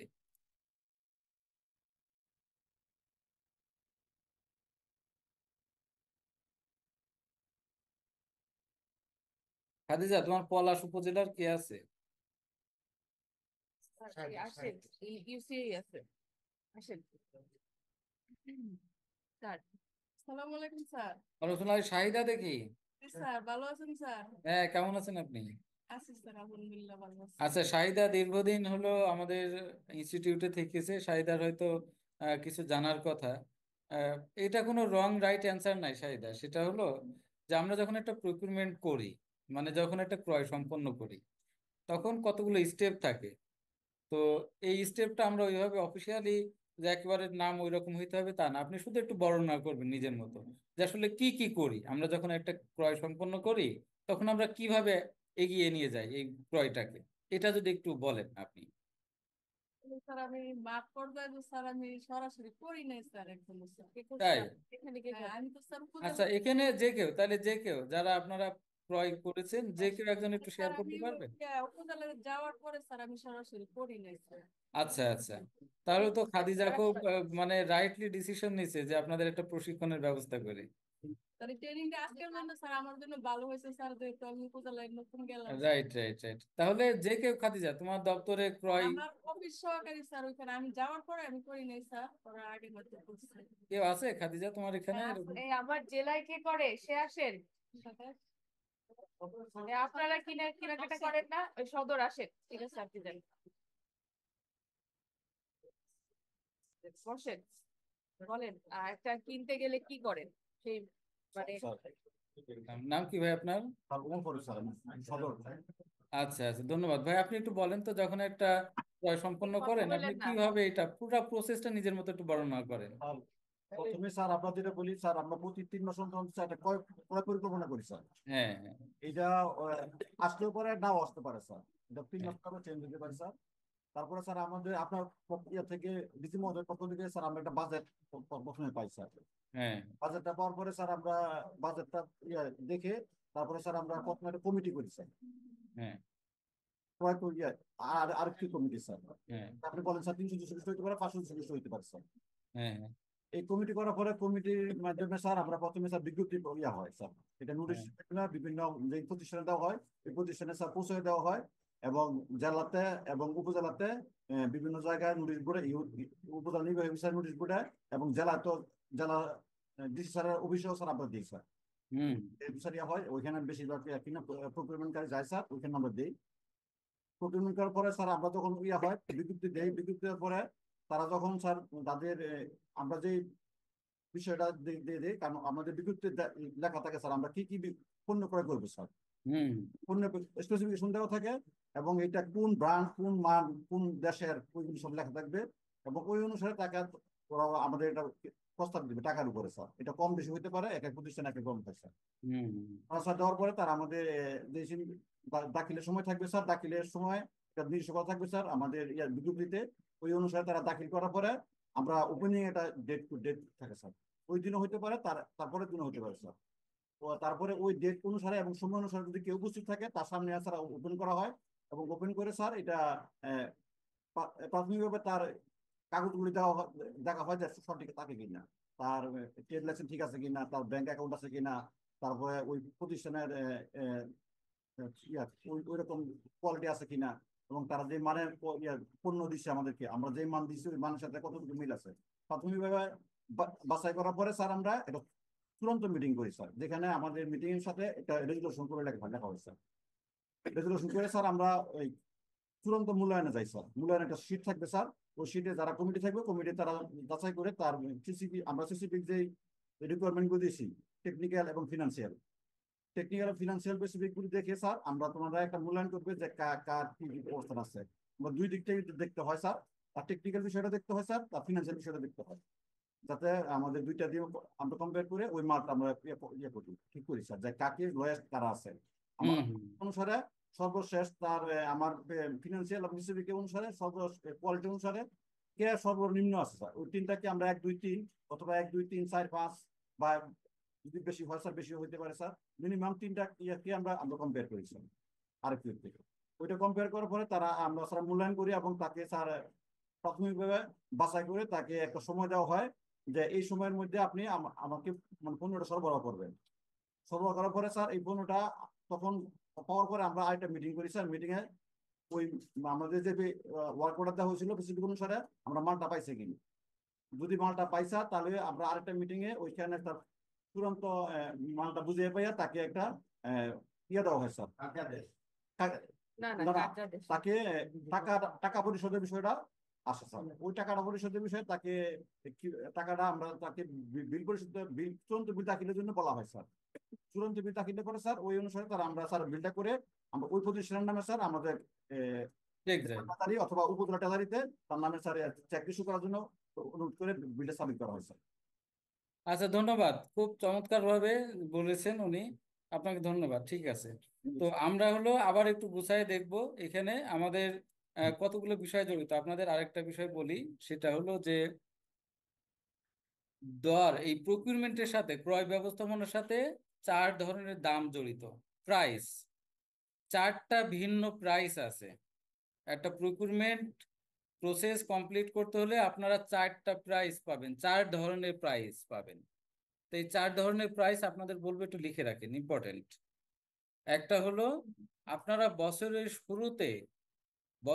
শুরুতে যখন অ্যানুয়াল প্রকিউরমেন্ট প্ল্যান তৈরি করেন, সেখানে ওই একটা প্যাকেজের পরিবর্তে কিন্তু আপনার নাম থাকে যে আপনি একটা প্যাকেজ করতেছেন। যেমন হলো আপনি 2টা কম্পিউটার কিনবেন, 3টা প্রিন্টার কিনবেন, এই প্যাকেজের মনে করেন একটা নাম দিলেন PG1।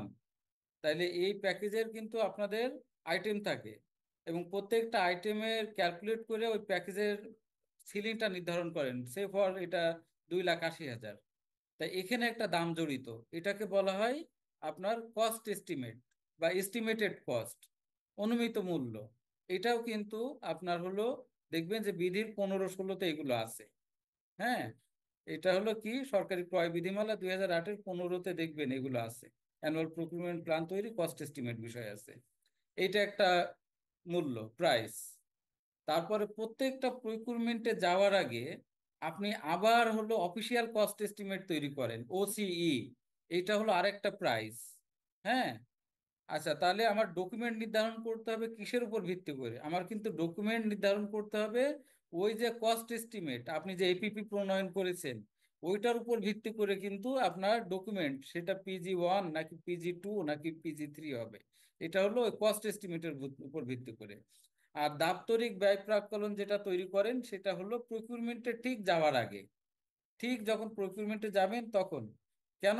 মনে করেন যে আপনি বছরের শুরুতে আপনি তো যে আমাদের জাতীয় শুদ্ধাচার কৌশল আছে সেখানে বলা আছে যে প্রতি বছর জুলাইয়ের 31-এর ভিতরে এপিপি অনুমোদন করে ওয়েবসাইটে পাবলিশ করতে হবে। এখন আপনি প্রকিউরমেন্ট করবেন ডিসেম্বরে, এই 6 মাসে তো আপনার অনেক জিনিসের দাম বেড়ে যেতে পারে।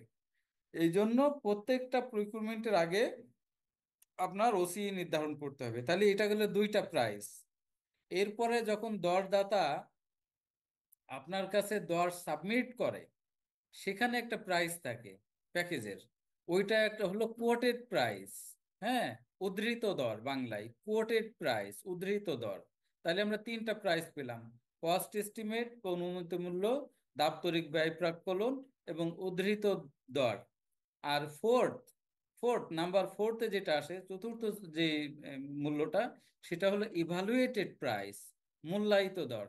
অনেক প্রকিউরমেন্ট আছে লেখে 4-25-98 বা 4-25-95 লিখে রাখলো। তো 4-25 কি 100? তো সে লোয়েস্ট হওয়ার জন্য সে দিয়ে রাখছে, ইউনিট প্রাইস ঠিক আছে, সে দিয়ে রাখছে 98, কারণ কি, বা 95, সে হলো ওই লোয়েস্ট কোটেশনার হতে চাই। তো আপনি মূল্যায়নের পরে মূল্যায়ন কমিটিতে যারা হবে তাদের কাজ হলো ওই ইউনিট প্রাইস ঠিক আছে কিনা, ইউনিট প্রাইসের সাথে আপনার কোয়ান্টিটি যোগ গুণ করে সাবটোটাল করতে হবে, এবং সাবটোটাল গুলো মিলে গ্র্যান্ড টোটাল হবে। এইটার এই মূল্যায়নের যে ফিনান্সিয়াল যে আপনার ইভালুয়েশন, সেখানে কিন্তু এখানে বলা আছে যে ইউনিট প্রাইস প্রাধান্য পাবে সাবটোটালের উপরে। অর্থাৎ ওই যে আপনার লিখলো যে 4-25-95, এই যে গ্র্যান্ড টোটাল, এই সাবটোটালে লিখলো 95, এটা স্ট্যান্ড করবে না, কারণ ইউনিট প্রাইস দেওয়া আছে 25 করে। তাহলে 25 × 4 100 হবে। আবার সাবটোটালের ক্ষেত্রে গ্র্যান্ড টোটালের তুলনায় সাবটোটাল প্রাধান্য পাবে। এখন সাবটোটালে মনে করেন যে 100 100 100 300 হওয়ার কথা, সে লিখে লাগছে 250, তাইলে তা কিন্তু হবে না, গ্র্যান্ড টোটালে এখানে যে হয়ে যাবে 300। তো এইগুলো হলো আপনার মূল্যায়িত দর। তাহলে আমরা টোটাল 4 ধরনের মূল্য পেলাম। এখন আমরা টেন্ডার ডকুমেন্টটা দেখি। এই যে টেন্ডার ডকুমেন্ট আমরা কি বললাম, 1000, আমরা 1000টি বই ছাপাতে চাই। কিসের বই? আমার হলো ওই যে বার্ষিক প্রতিবেদন। তো আমরা কমিটিকে কি করলাম, বছরের শুরুতেই আমাদের এটা এপিপিতে ছিল যে আমরা এই যে করব, বার্ষিক প্রতিবেদন করব, এবং তার আমার অফিসিয়াল, সরি, আমার কস্ট এস্টিমেট ছিল 3 লাখ টাকা। তো 3 লাখ টাকার ভিতরে আমি এখন কি করব, প্রকিউরমেন্টে যাব, যাওয়ার আগে আমার এটা দাপ্তরিক ব্যয় প্রাক্কলন আমরা তৈরি করতে চাই। তো আমরা এই স্পেক্স সহ ভিতরে দেখেন, আমি বলে দিছি যে স্পেসিফিকেশন অনুযায়ী কি আপনার 8 ইঞ্চি বাই 11 ইঞ্চি সাইজ, 22 ফর্মা, ইনার 120 গ্রাম আর্ট পেপারে, 4 কালার, কভার 300 গ্রাম, 4 কালার, এইভাবে দিয়ে আমরা বলতেছি এই টেকনিক্যাল স্পেক অনুযায়ী আমার দাপ্তরিক ব্যয় প্রাক্কলন কত আসে সেটা নির্ধারণ করে দেওয়ার জন্য ওই কমিটির প্রধানকে চিঠি দেওয়া হলো। এই কমিটি করলো কি, তারা বাজার দর যাচাই করে তারা দাখিল করলো। দাখিল করার পরে কার বরাবর করবে? অনুমোদনকারী কর্তৃপক্ষ। আপনাদের ক্ষেত্রে হবে হয় জেলা সমবায় কর্মকর্তা অথবা উপজেলা সমবায় কর্মকর্তা। এই যে দাপ্তরিক ব্যয় প্রাক্কলন তারা তৈরি করছে, এখানে ভ্যাট ট্যাক্স দেখেন, এখানে বলে দিয়েছে যে ভ্যাট ট্যাক্স অন্যান্য খরচ সহ আমার আসবে 2,98,400 টাকা। এটা হলো ওসি, অফিসিয়াল কস্ট এস্টিমেট দিয়ে তারা, যে কমিটিতে যারা ছিল তারা সাইন করে এটা জমা দিল।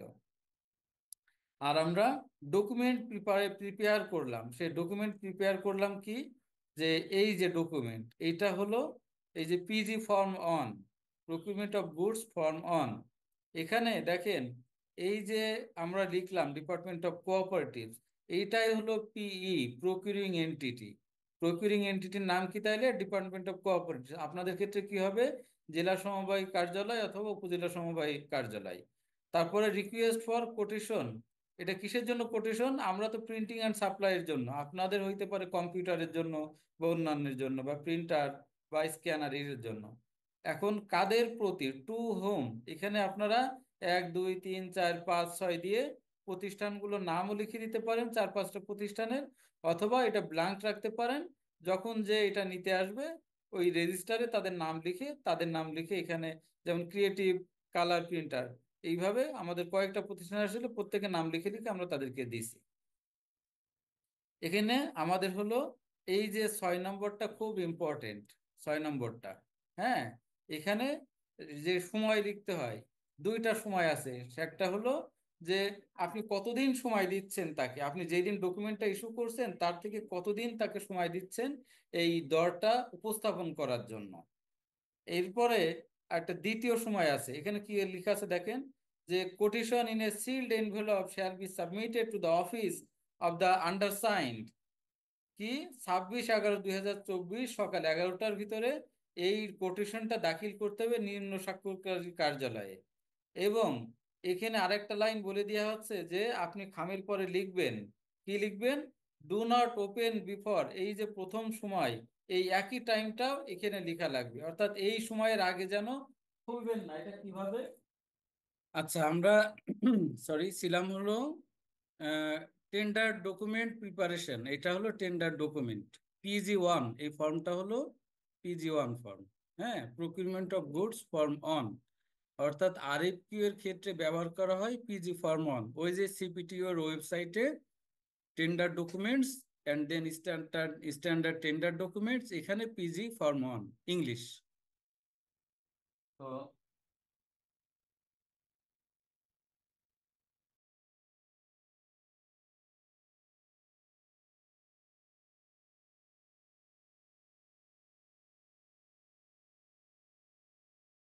বলছিলাম আমাদের এই লাইনটা দেখেন, এই যে রিকোয়েস্ট ফর কোটেশন, আপনারা যখন একটা ফর্ম ডাউনলোড করবেন তখন কিন্তু এখানে লেখা থাকবে স্ট্যান্ডার্ড, স্ট্যান্ডার্ড কথাটা থাকবে, স্ট্যান্ডার্ড রিকোয়েস্ট ফর কোটেশন। কিন্তু যেহেতু আমরা এখানে কি প্রকিউরিং এন্টিটির নাম লিখে ফেলছি, পিইর নাম লিখে ফেলছি, স্ট্যান্ডার্ড কথাটা অটোমেটিকলি এর আগে থেকে ড্রপ হয়ে গেছে। তাহলে রিকোয়েস্ট ফর কোটেশন কিসের জন্য? প্রিন্টিং অ্যান্ড সাপ্লাই কি অ্যানুয়াল রিপোর্ট, এটা আমরা ক্রয় করতে চাই। এখানে একটা আমার ইস্যু ডেট এবং ইস্যু নাম্বার থাকবে, ফাইল নাম্বার। ওই যে অনুমোদন করলেন, আপনাদের ফাইলে অনুমোদন হলো, অ্যাপ্রুভিং অথরিটি কে? জেলা সমবায় কর্মকর্তা অথবা উপজেলা সমবায় কর্মকর্তা। যখন একটা RFQ অনুমোদন করে দিলেন নোটে, আপনি তখন এই টেন্ডার ডকুমেন্টটা তৈরি করতেছেন। এরপরে আপনি যেটা বলছিলাম যে এই টু কাদের প্রতি, এখানে আপনি ওই পোটেনশিয়াল কয়েকটা সাপ্লায়ারের নামও লিখতে পারেন, 1 2 3, অথবা এমনিতেই পর্যায়ক্রমে নাম লিখতে পারেন, অথবা ফাঁকাও রাখতে পারেন।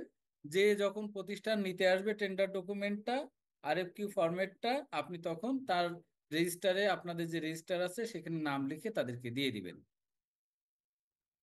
এরপর আমাদের যেটা পূরণ করতে হয়, আমাদের ইনপুট আছে এখানে, কিন্তু কিছু কিছু সব জায়গায় লিখতে হয় না, কিছু কিছু জায়গায় নির্দেশনা, আর কিছু কিছু জায়গায় আছে আমাদের তথ্য দিতে হয়। তার ভিতরে 6 নম্বরে একটা আমাদের হলো, 6 নম্বরে তথ্য দিতে হয় যে দরপত্র দাতাদের প্রতি, যে তারা কয় দিন কোন সময়ের ভিতরে তাদের টেন্ডারটা সাবমিট করতে হবে, সেটা হলো এই যে হাইলাইট করা অংশটুকুই আমি দেখিয়েছি।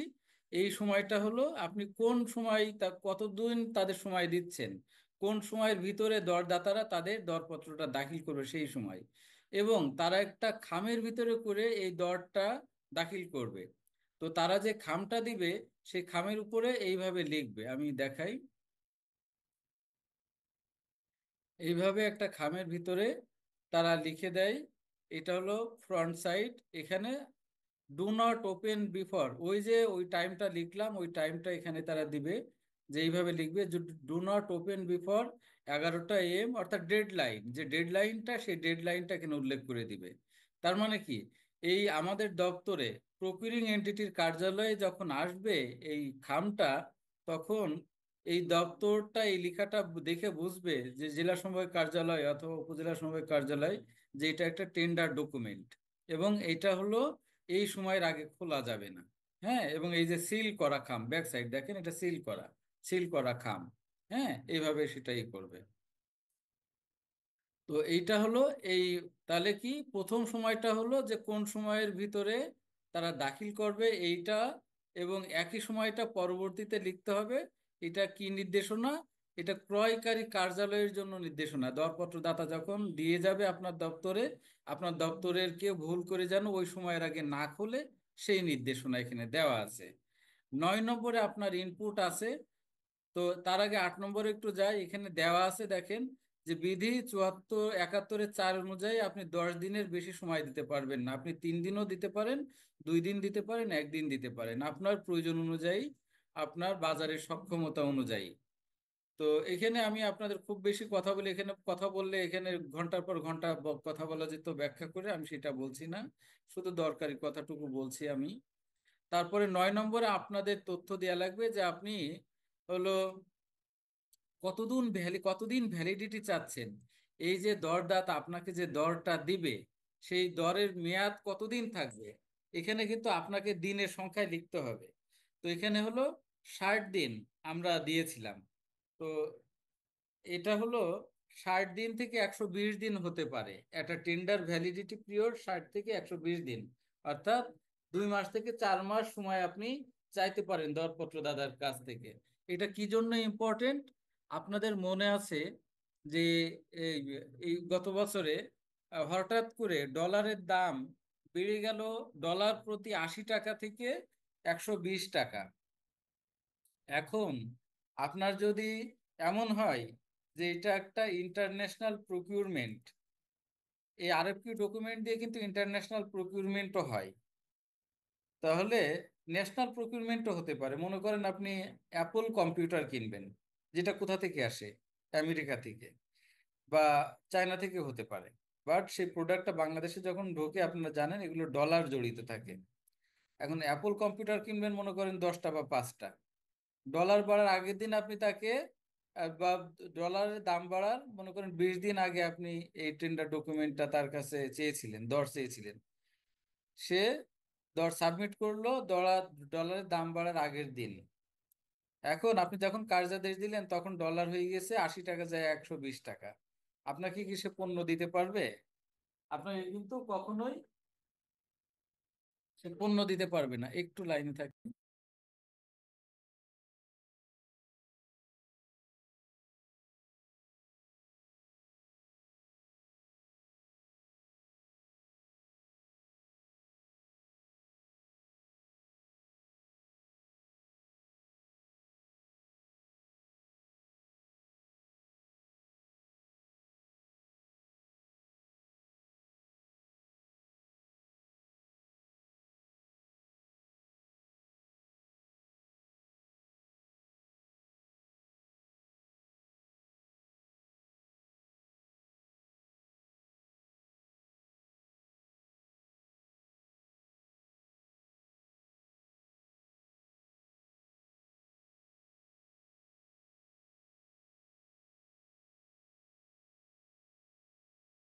তাহলে আমাদের এই তখন কি হবে, আপনার এই পণ্যটা তো পেতে হবে।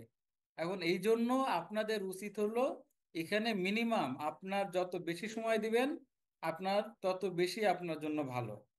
তো আপনি কি বলবেন যে এই তুমি যে দর দিচ্ছ, দোকানদারকে বলে দেয়া যে তুমি যে দর দিচ্ছ সেই দরের মেয়াদ মিনিমাম 60 দিন বা 90 দিন বা 70 দিন, যে কোনো দিন আপনি দিতে পারেন। 60 থেকে 120 দিনের ভিতরে যে কোনো দিন দিতে পারেন। এতটুকু ভ্যালিডিটি থাকবে, অর্থাৎ তুমি একবার ডকুমেন্ট সাবমিট করবা, তার মানে ওই যেই দর তুমি উল্লেখ করছো ওই দর স্থির থাকবে। সে বাজারের ইনফ্লেশন হোক, বাজারের মূল্যস্ফীতি হোক, মুদ্রাস্ফীতি হোক, যাই হোক, তোমার এই দামের ভিতরে প্রোডাক্টটা দেওয়া লাগবে। তাহলে এখানে আমরা দিনটা লিখে দিব।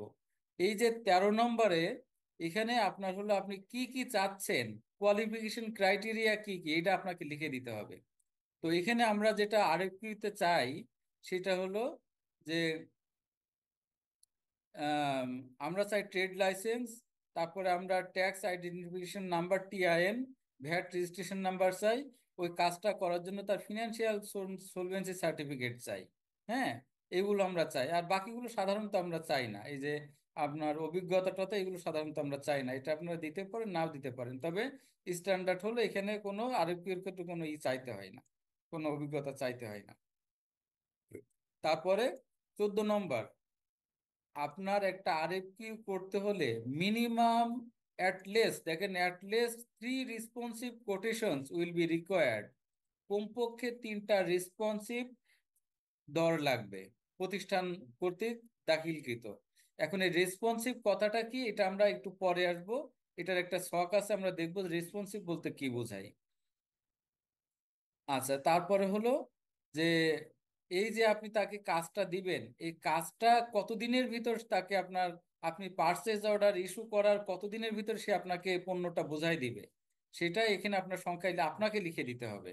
আপনি যে কোনোটা দিতে পারেন, আমরা এখানে 14 ডেজ দিছিলাম, এটা আপনার ইচ্ছা অনুযায়ী। আপনার যদি একদিনের ভিতর দরকার হয় আপনি 1 ডে দিবেন, যদি আপনার 7 দিন লাগে আপনি 7 ডেজ, আপনার যদি 30 দিন দিতে চান তাহলে 30 ডেজ আপনি দিবেন।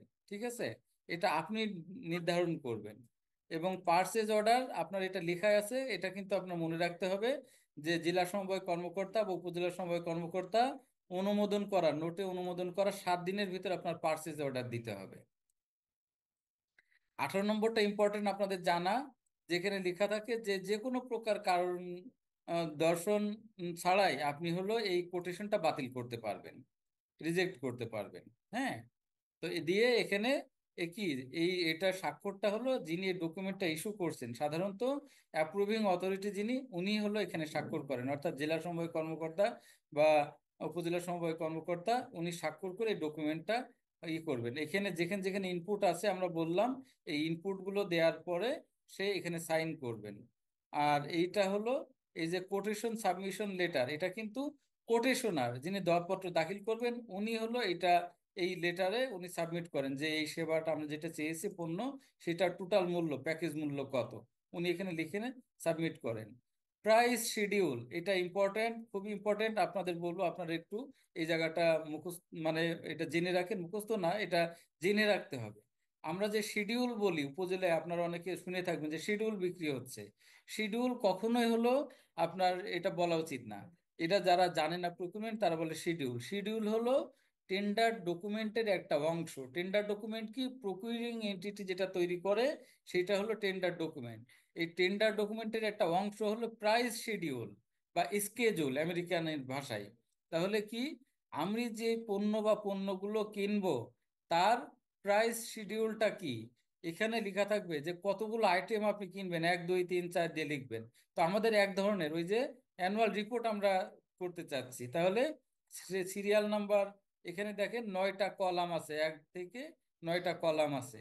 এখানে 1 থেকে 5 এইগুলো এবং 9, অর্থাৎ এই যে হাতে লেখা 3টা কলাম বাদে বাকি 1 2 1 2 3 4 5 6, অর্থাৎ 9টা কলামের ভিতরে 6টা কলাম পূরণ করবে প্রকিউরিং এন্টিটি, এবং 6 7 8 এটা পূরণ করবে হলো যে দর দাখিল করবে সে।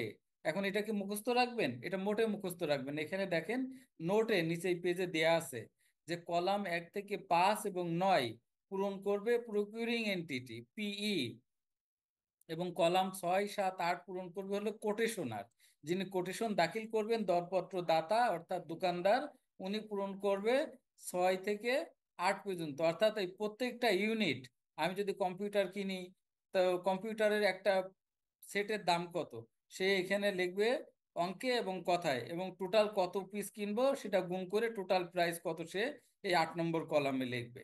আর এখানে হলো যে দেখেন আমরা তাহলে পুরাটা পড়ি।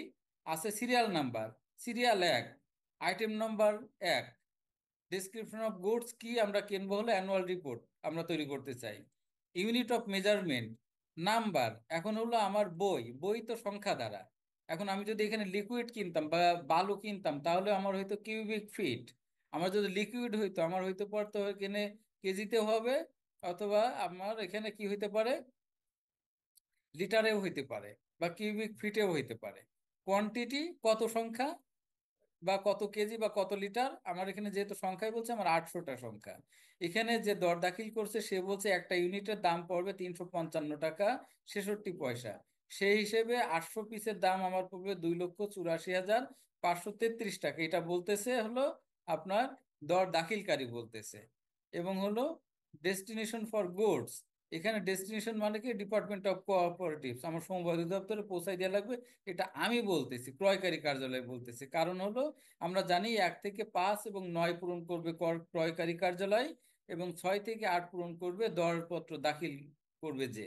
এবং এর সাথে জড়িত কি পরিমাণ ভ্যাট ট্যাক্স বা অন্যান্য ফি আছে, সেই টোটাল দিয়ে কত টাকা, এটা দর দাখিলকারী এখানে সে বলবে। এবং এখানে দেখেন signature of the quotationer with seal, যে কোড করলো প্রাইসটা, এখানে ক্রিয়েটিভ কালার প্রিন্টার তারা তাদের সিল দিয়েছে, স্বাক্ষর দিয়েছে, তারিখ দিয়েছে, দিয়ে তারা এটা দাখিল করেছে। তারপরে স্পেসিফিকেশন, আমরা আমরা যেই পণ্যটা নিব, এখানে আমার কিন্তু ওই যে রিপোর্ট, আমরা যে অ্যানুয়াল রিপোর্ট পরিসংখ্যান বই, তার টেকনিক্যাল স্পেক দেয়া আছে। আপনি যদি কম্পিউটার কিনেন তাহলে আপনার কিন্তু এখানে কম্পিউটারের টেকনিক্যাল স্পেক দেয়া লাগবে। আপনি যদি কোনো ব্র্যান্ডের নাম দিতে চান, অবশ্যই ব্র্যান্ডের নাম দিতে পারবেন, কিন্তু ব্র্যান্ডের নাম লিখলে সেখানে আপনার লিখতে হয় অর ইকুইভ্যালেন্ট অর সিমিলার, এই ধরনের একটা কথা লিখতে হয়। ইকুইভ্যালেন্ট অর সিমিলার, আপনি যখনই একটা ব্র্যান্ড লিখবেন, ব্র্যান্ডের সাথে অর অথবা সিমিলার বা ইকুইভ্যালেন্ট কথাটা যখন দিয়ে দিবেন, তখন ওই যে দ্বারা প্রতিষ্ঠান আছে তারা আপনার নামে মামলা করতে পারবে না। এটা অনেক কথা আছে এখানে। আপনি কোনো ব্র্যান্ড চাইতে পারেন না, আমরা কিন্তু যারা ক্রয় করি তারা কোনো ব্র্যান্ড চাইতে পারি না। তাইলে তারা ওই অন্য প্রতিষ্ঠানরা এখানে মামলা করে দেয় যে এখানে আমরা তো কিনতে পারলাম না, আমাদের নামে তো কোনো নাই, এটা ডেলের কথা বলা হয়েছে, তাইলে আমি তো ডেল না, আমি তো আসুস বা আমি তো এসপি, আমি এখানে দর দাখিল করব কিভাবে? এই জন্য আপনি নির্দিষ্ট কোনো মডেল যদি চান, ওই মডেলটা দেওয়ার পরে অর সিমিলার এই ধরনের একটা কথা আপনি যখন দিয়ে দিবেন, তখন কোনো ব্র্যান্ড আপনার নামে আর মামলা করতে পারবে না, তখন ওই ধরনের সিমিলার প্রোডাক্ট তারা দর দাখিল করবে। এটা টেকনিক্যাল স্পেসিফিকেশন। তো এইটা আপনি টোটাল টেন্ডার ডকুমেন্ট ইস্যু করলেন, করে আপনি যখন দিয়ে দিবেন, তখন এইটা এই দরপত্রদাতা এইভাবে তথ্য পূরণ করে সে তার দর টর সহ পূরণ করে সে আপনার সাবমিট করে। আচ্ছা, এখানে আরেকটা জিনিস আছে, আপনার টার্মস এন্ড কন্ডিশন, এটা আমি আলাদা একটা ডকুমেন্টে দেখাচ্ছি। এখানে এই ওই জিনিসটা মিস আছে, আমি ওটা আপনাদের আলাদা একটা ডকুমেন্টে দেখাচ্ছি।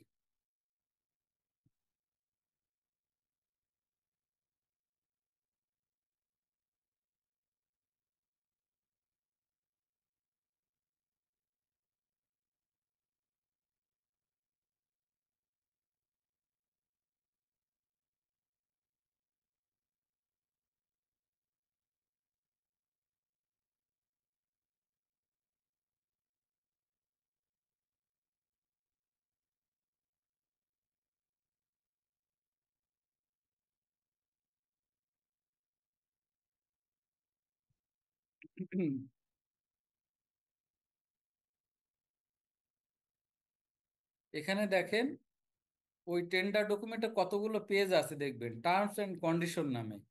অর্থাৎ আপনি যখন একটা টেন্ডার ডকুমেন্ট ইস্যু করবেন, সেই ক্রয় প্রক্রিয়াটার আপনার টার্মস এন্ড কন্ডিশন কি ধরনের হতে যাচ্ছে তার একটা রূপরেখা দিয়ে দিয়া। তা না হলে আপনি যখন তাকে কার্যাদেশ দিবেন, তখন বলবে না না আমি তো এত শর্ত মানি না। এই জন্য আগে থেকেই আপনার টার্মস এন্ড কন্ডিশন দিয়ে দিতে হয়। এখানে 3 নম্বরে আছে যে আপনার যে আপনি এই যে ডেজ, উইথিন ডেজ, 30 দিন, আমি বলেছি যে 30 দিনের ভিতরে এই কাজটা কমপ্লিট করতে হবে। তাহলে আপনি কয়দিনের ভিতরে চান? আপনি যদি 3 দিনের ভিতরে মালামালটা চান, আপনি এখানে 3 ডেজ দিবেন। হ্যাঁ, যে 3 দিনের ভিতরে পারচেজ অর্ডার দেওয়ার 3 দিনের ভিতরে আপনাকে একটা সাপ্লাই দিতে হবে। তাইলে আমি কেবল এটা আপনার নিব, আপনি যদি এই শর্তে রাজি হন। তারপর এখানে আরো অনেক শর্ত আছে।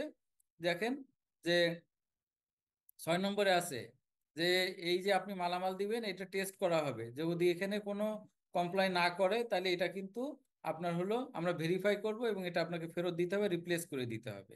এবং ওই মালের সাথে যত রকম ট্যাক্স, ডিউটি, ফিস, কাস্টমস আছে, সব ওই ক্রয় যিনি দরপত্র বা মালামাল আহ, সরবরাহ করবেন তাকেই দিতে হবে। উনি অবশ্যই ওই দরে সমস্ত ভ্যাট ট্যাক্স ধরেই আপনার দর দাখিল করবে। এখানে কিন্তু আপনারা মনে রাখবেন, কেউ মালামাল দিয়ে যদি পরে বলবে যে ভ্যাট ট্যাক্স আমরা দিতে পারবো না, আপনাদেরকে দিতে হবে, এটা কিন্তু কখনোই না। 8 নম্বরে পরিষ্কার লেখা আছে যে যিনি দর দাখিল করবেন প্রযোজ্য সকল ভ্যাট ট্যাক্স যত রকমের ফি আছে সব ওই দোকানদারকে ধরেই দাম চাইতে হবে, ধরে সেই দামটাই আপনি পরিশোধ করবেন, তার বাইরে 1 টাকা কিন্তু আপনি দিবেন না। ঠিক আছে, এই শর্তে কিন্তু বলা আছে। এই যে কন্ট্রাক্ট প্রাইস, এটা হলো পরে লিখতে হয়, এই যখন পারচেজ অর্ডার দিবেন, যখন পারচেজ অর্ডার কেউ পেয়ে যাবে তখন তার সাথে মূল চুক্তি যখন স্বাক্ষর করবেন তখন এটা লেখার কথা। এটা হল যেহেতু আমরা চুক্তি স্বাক্ষর করা হয়ে গেছে, তার কাজ পেয়েছে ক্রিয়েটিভ টেকনোলজি, তার সাথে আমরা এটা কন্ট্রাক্ট সাইন করেছি। আমরা এটা ব্যাখ্যা করব আপনাকে। তারপরে দেখেন যে আর কোথায় শর্ত আছে।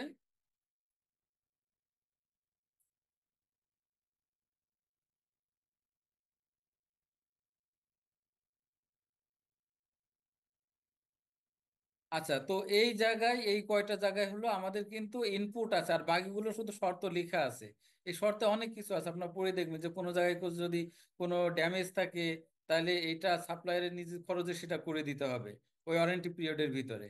ওয়ারেন্টি পিরিয়ডের ভিতরে যে কোনো প্রকার যদি প্রবলেম থাকে এটা সাপ্লায়ারকে এটা ঠিক করে দিতে হবে। তাহলে আপনার ইনপুট টার্মস এন্ড কন্ডিশনে কি কি থাকবে, একটা হলো যে আপনি কতদিনের ভিতরে এটা চাচ্ছেন, 3 নাম্বার এটা আপনাকে লিখে দিতে হবে যে আপনি কতদিনের ভিতরে এটাই। আর এই টোটাল শর্তগুলো আপনারা এই সব আমি পড়লে অনেক সময় লাগবে ব্যাখ্যা করতে, আপনার টার্মস অ্যান্ড কন্ডিশনে পড়ে দেখবেন যে আসলে কি কি রকমের আছে। তার ভিতরে ইম্পর্টেন্ট ওই যেগুলো আমি বললাম ভ্যাট ট্যাক্স সবকিছু ধরেই তারা দাম চাবে, এটা তাদেরকেই পরিশোধ করা লাগবে।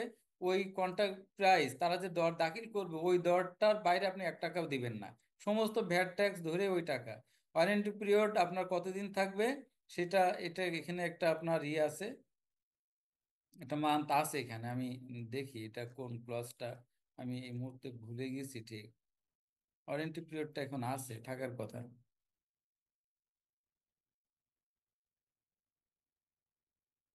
এই যে এখানে 12 নাম্বার, এই 12 নম্বরে হলো দেখেন যে ওয়ারেন্টি পিরিয়ড আপনি লিখে দিবেন যে আপনি কতদিন ওয়ারেন্টি চান। আমরা 24 মান্থস চাইছিলাম। হ্যাঁ, যে আমাদের এই প্রতিবেদনগুলা 24 মাসের ভিতর নষ্ট হওয়া যাবে না। হ্যাঁ, তাহলে আপনি কতদিন ওয়ারেন্টি চান, আপনি কম্পিউটার হইলে অবশ্যই সেটা 12 মান্থস হবে। 12 মান্থসের বেশি কিন্তু কেউ দিতে চায় না ওয়ারেন্টি। তাহলে এই ওয়ারেন্টি পিরিয়ড আপনি লিখে দিবেন 12 নম্বরে যে 12 মান্থস এটার ওয়ারেন্টি হবে। এই দুইটা জায়গায় আপনি কতদিনের ভিতরে, 3 নম্বরে কতদিনের ভিতরে সাপ্লাই চান, এবং 12 নম্বরে আপনি কত মাসের ওয়ারেন্টি চান সেটা আপনার এখানে বলে দিতে হবে। আর বাকিগুলো সব আপনার পক্ষে লেখা আছে। হ্যাঁ, দিয়ে এটা আপনি যখন টেন্ডার ইস্যু করবেন তখন হলো এখানে আপনার সিগনেচার দিয়ে দিয়ে দিবেন। আর যখন মূল পারচেজ অর্ডার হয়ে যাবে তখন আপনারা দুই পক্ষ সাইন করবেন কন্ট্রাক্ট করে, তার কাছে মাল চাইবেন।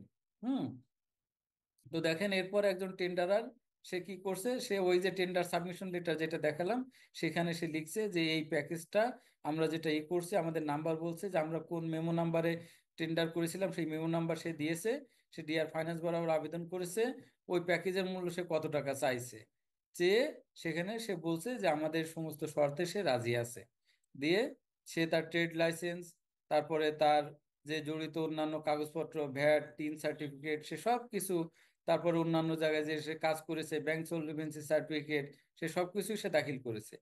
এখানে দেখেন ওই যে বলছিলাম রিসপন্সিভ, এটা আহ, করা যাবে কিনা এই জায়গায় একটু দেখি, এটা কি রোটেট করা যায় কিনা। আচ্ছা, এটা তো রোটেট করা মনে হয় ডিফিকাল্ট, আমি এখান থেকে আপনাদেরকে দেখাই, এটা যেহেতু অনলাইনে দেখাচ্ছি এটা ডিফিকাল্ট হবে আপনার রোটেট করা। একটু দেখেন আপনারা বুঝতে পারবেন। ওই যে আমরা যে ডকুমেন্ট গুলো চাইলাম তাই না, আমরা কি চাইলাম দেখলাম, এর একটা মূল্যায়ন প্রতিবেদন সব থাকে, তুলনামূলক শীট। তো এখানে কি কি ঘর থাকে, ক্রমিক নম্বর অর্থাৎ কারা কারা দাখিল করলো, কয়টা প্রতিষ্ঠান, তাদের দরপত্র দাখিলকারী প্রতিষ্ঠানের নাম ঠিকানা এখানে দেখেন আছে। তারপর ট্রেড লাইসেন্স আছে কিনা, তার টিআইএন আছে কিনা, টিন সার্টিফিকেট, তাদের ভ্যাট সার্টিফিকেট আছে কিনা, ব্যাংক সলভেন্সি সার্টিফিকেট আছে কিনা। তারপরে আমাদের কারিগরি বিনির্দেশ, আমরা যে টেকনিক্যাল স্পেসিফিকেশন চাইছি তারা সেইটার সাথে কমপ্লাই করেছে কিনা, অর্থাৎ তারা বলেছে কিনা যে যে আপনি যে টেকনিক্যাল স্পেক্সে চেয়েছেন সেটা আমরা দিতে রাজি আছি। তারপরে দেখেন এই যে উদ্ধৃত দর, তারা উদ্ধৃত দর কত করেছে এবং সেটা মূল্যায়িত দর। আমরা মূল্যায়নের পরেও যদি কোনো ভেরিয়েশন থাকে এটা এখানে লিখি, যদি কোনো ভেরিয়েশন না থাকে তাহলে যেটা আছে সেটাই। তাহলে রেসপন্সিভ কি না, সে সবগুলো রেসপন্সিভ, যেহেতু তাদের সবকিছুই ঠিক আছে। রেসপন্সিভ দিয়ে এখানে দেখেন যে প্রথম সর্বনিম্ন, দ্বিতীয় সর্বনিম্ন, তৃতীয় সর্বনিম্ন, চতুর্থ সর্বনিম্ন, এইভাবে ফার্স্ট টু লাস্ট এইভাবে একটা শিট তৈরি করতে হয়। এইটাই হলো রেসপন্সিভ। তাইলে আপনার কাছে একটা প্রকিউরমেন্টে মিনিমাম এরকম 3টা প্রতিষ্ঠান যদি রেসপন্সিভ না হয়, তাইলে কিন্তু ওই প্রকিউরমেন্টটা আপনার পুনরায় করতে হবে, আপনারা কিন্তু মনে রাখবেন। হ্যাঁ, মিনিমাম 3টা রেসপন্সিভ যদি না পান আপনাদের ওই প্রকিউরমেন্টটা ক্যান্সেল হবে এবং পুনরায় আপনাদের ওই টেন্ডারিং প্রসেস করতে হবে। করে ওদের সাথে ডিক্লারেশন ফর্ম দিতে হয়, অর্থাৎ এই যে টেন্ডারিং করেছেন মূল্যায়ন কমিটিতে যারা আছে তারা প্রত্যেকেই ব্যক্তিগতভাবে ঘোষণা দিবে যে এই যে টেন্ডার যারা দাখিল করছে তাদের সাথে আমার কারো কোনো ব্যক্তিগত সম্পর্ক নাই, এবং কমিটিতে যারা আছে তারা একত্রে জয়েন্টলি একটা ডিক্লারেশন দেবে যে আমরা সবাই সমন্বিতভাবে ঘোষণা করছি যে ওই টেন্ডারার যারা দাখিল করেছে তাদের সাথে আমাদের ব্যক্তিগত কোনো সম্পর্ক নাই। করার পরে আমরা একটা রেজলিউশন, একটা কার্যবিবরণী তৈরি করি, সেখানে আমাদের কত তারিখে এটা করা হয়েছিল, কতগুলো প্রতিষ্ঠান দাখিল করছে, সেই দাখিলকৃত প্রতিষ্ঠানের ভিতরে কতগুলো রেসপন্সিভ হয়েছে, সেখানে প্রথম সর্বনিম্ন ফার্স্ট লোয়েস্ট কে তাদের কথা বলে আমরা তাদের অনুকূলে কার্যাদেশ জারি করা যেতে পারে। এইভাবে আমরা একটা দিই, প্রতিবেদন দিই ইভালুয়েশন কমিটি বা মূল্যায়ন কমিটি থেকে। মূল্যায়ন কমিটির প্রতিবেদনের উপর ভিত্তি করে নোট উপস্থাপন করি। নোট উপস্থাপনে যখন অনুমোদনকারী কর্তৃপক্ষ অর্থাৎ হলো জেলা সমবায় কর্মকর্তা বা সংশ্লিষ্ট ক্রয়কারী যখন অনুমোদন করে দেন, তখন আমরা একটা পণ্য সরবরাহের জন্য ক্রয় আদেশ জারি করি। ক্রয় আদেশ জারি, এটা হলো ক্রয় আদেশের নমুনা। সেখানে হলো আপনার কাদের প্রতি কোন প্রতিষ্ঠান পেলো, কত তারিখ, কত তারিখের ভিতর সরবরাহ করতে হবে, ক্রয় আদেশের টাকা অর্থের পরিমাণ কত, এর সাথে সংযুক্ত করতে হয় ওই যে আমরা যে কারিগরি বিনির্দেশ টেকনিক্যাল স্পেক তৈরি করেছিলাম, সেই টেকনিক্যাল স্পেক দেওয়া লাগে। আর কি কি শর্ত ছিল ওই শর্তের কপি দেওয়া লাগে, যে তুমি যা মাল সরবরাহ করবা তার স্পেসিফিকেশন এইটা দেওয়া ছিল এবং তার শর্ত ছিল এই, দিয়ে তাকে পারচেজ অর্ডার দিবেন। সে কি করে পণ্যটা দেয় আর চালান দেয় যে আমি এই এই পণ্য এতগুলো করে পাঠালাম। এরপরে যে যে রিসিভিং কমিটি আছে তারা এটা পণ্য বুঝে পেয়ে একটা প্রত্যয়ন দেয় যে আমরা এই মালামালগুলো বুঝে পেয়েছি এই কোয়ান্টিটিতে। এই প্রত্যয়ন পত্র পাওয়ার পরে যে সাপ্লায়ার সে কি করে বিল পাঠায়, ওই সবকিছু যদি ঠিক থাকে সে বিল পাঠায় যে এই কোয়ান্টিটি ইউনিট প্রাইস ছিল, টোটাল প্রাইস এত, টোটাল প্যাকেজ প্রাইস এত, দিয়ে সে বিল পাঠায়। বিলটা আমরা নোটে উপস্থাপন করি অনুমোদনের জন্য এবং তারপরে একটা ব্যয় মঞ্জুরি আদেশ দিই। ব্যয় মঞ্জুরি আদেশ দেওয়ার সাথে সাথে এটা বিল চলে যায় এজি অফিসে। এজি অফিস সেটা ইএফটি আকারে অথবা তারা কি আকারে একটা চেক আকারে বিলটা পাঠায় দেয় সংশ্লিষ্ট সরবরাহকারীর অনুকূলে। এই হলো আমাদের একটা প্রকিউরমেন্ট প্রসিজার। আমরা যখন একটা প্রকিউরমেন্ট করি এই পর্যায়গুলো আমাদের সাথে জড়িত। এখন হলো আপনাদের, this is the open forum, আপনারা যে কোনো প্রকার এক্সপ্লানেশন, কমেন্ট অর কোশ্চেন যদি থাকে আপনারা করতে পারেন।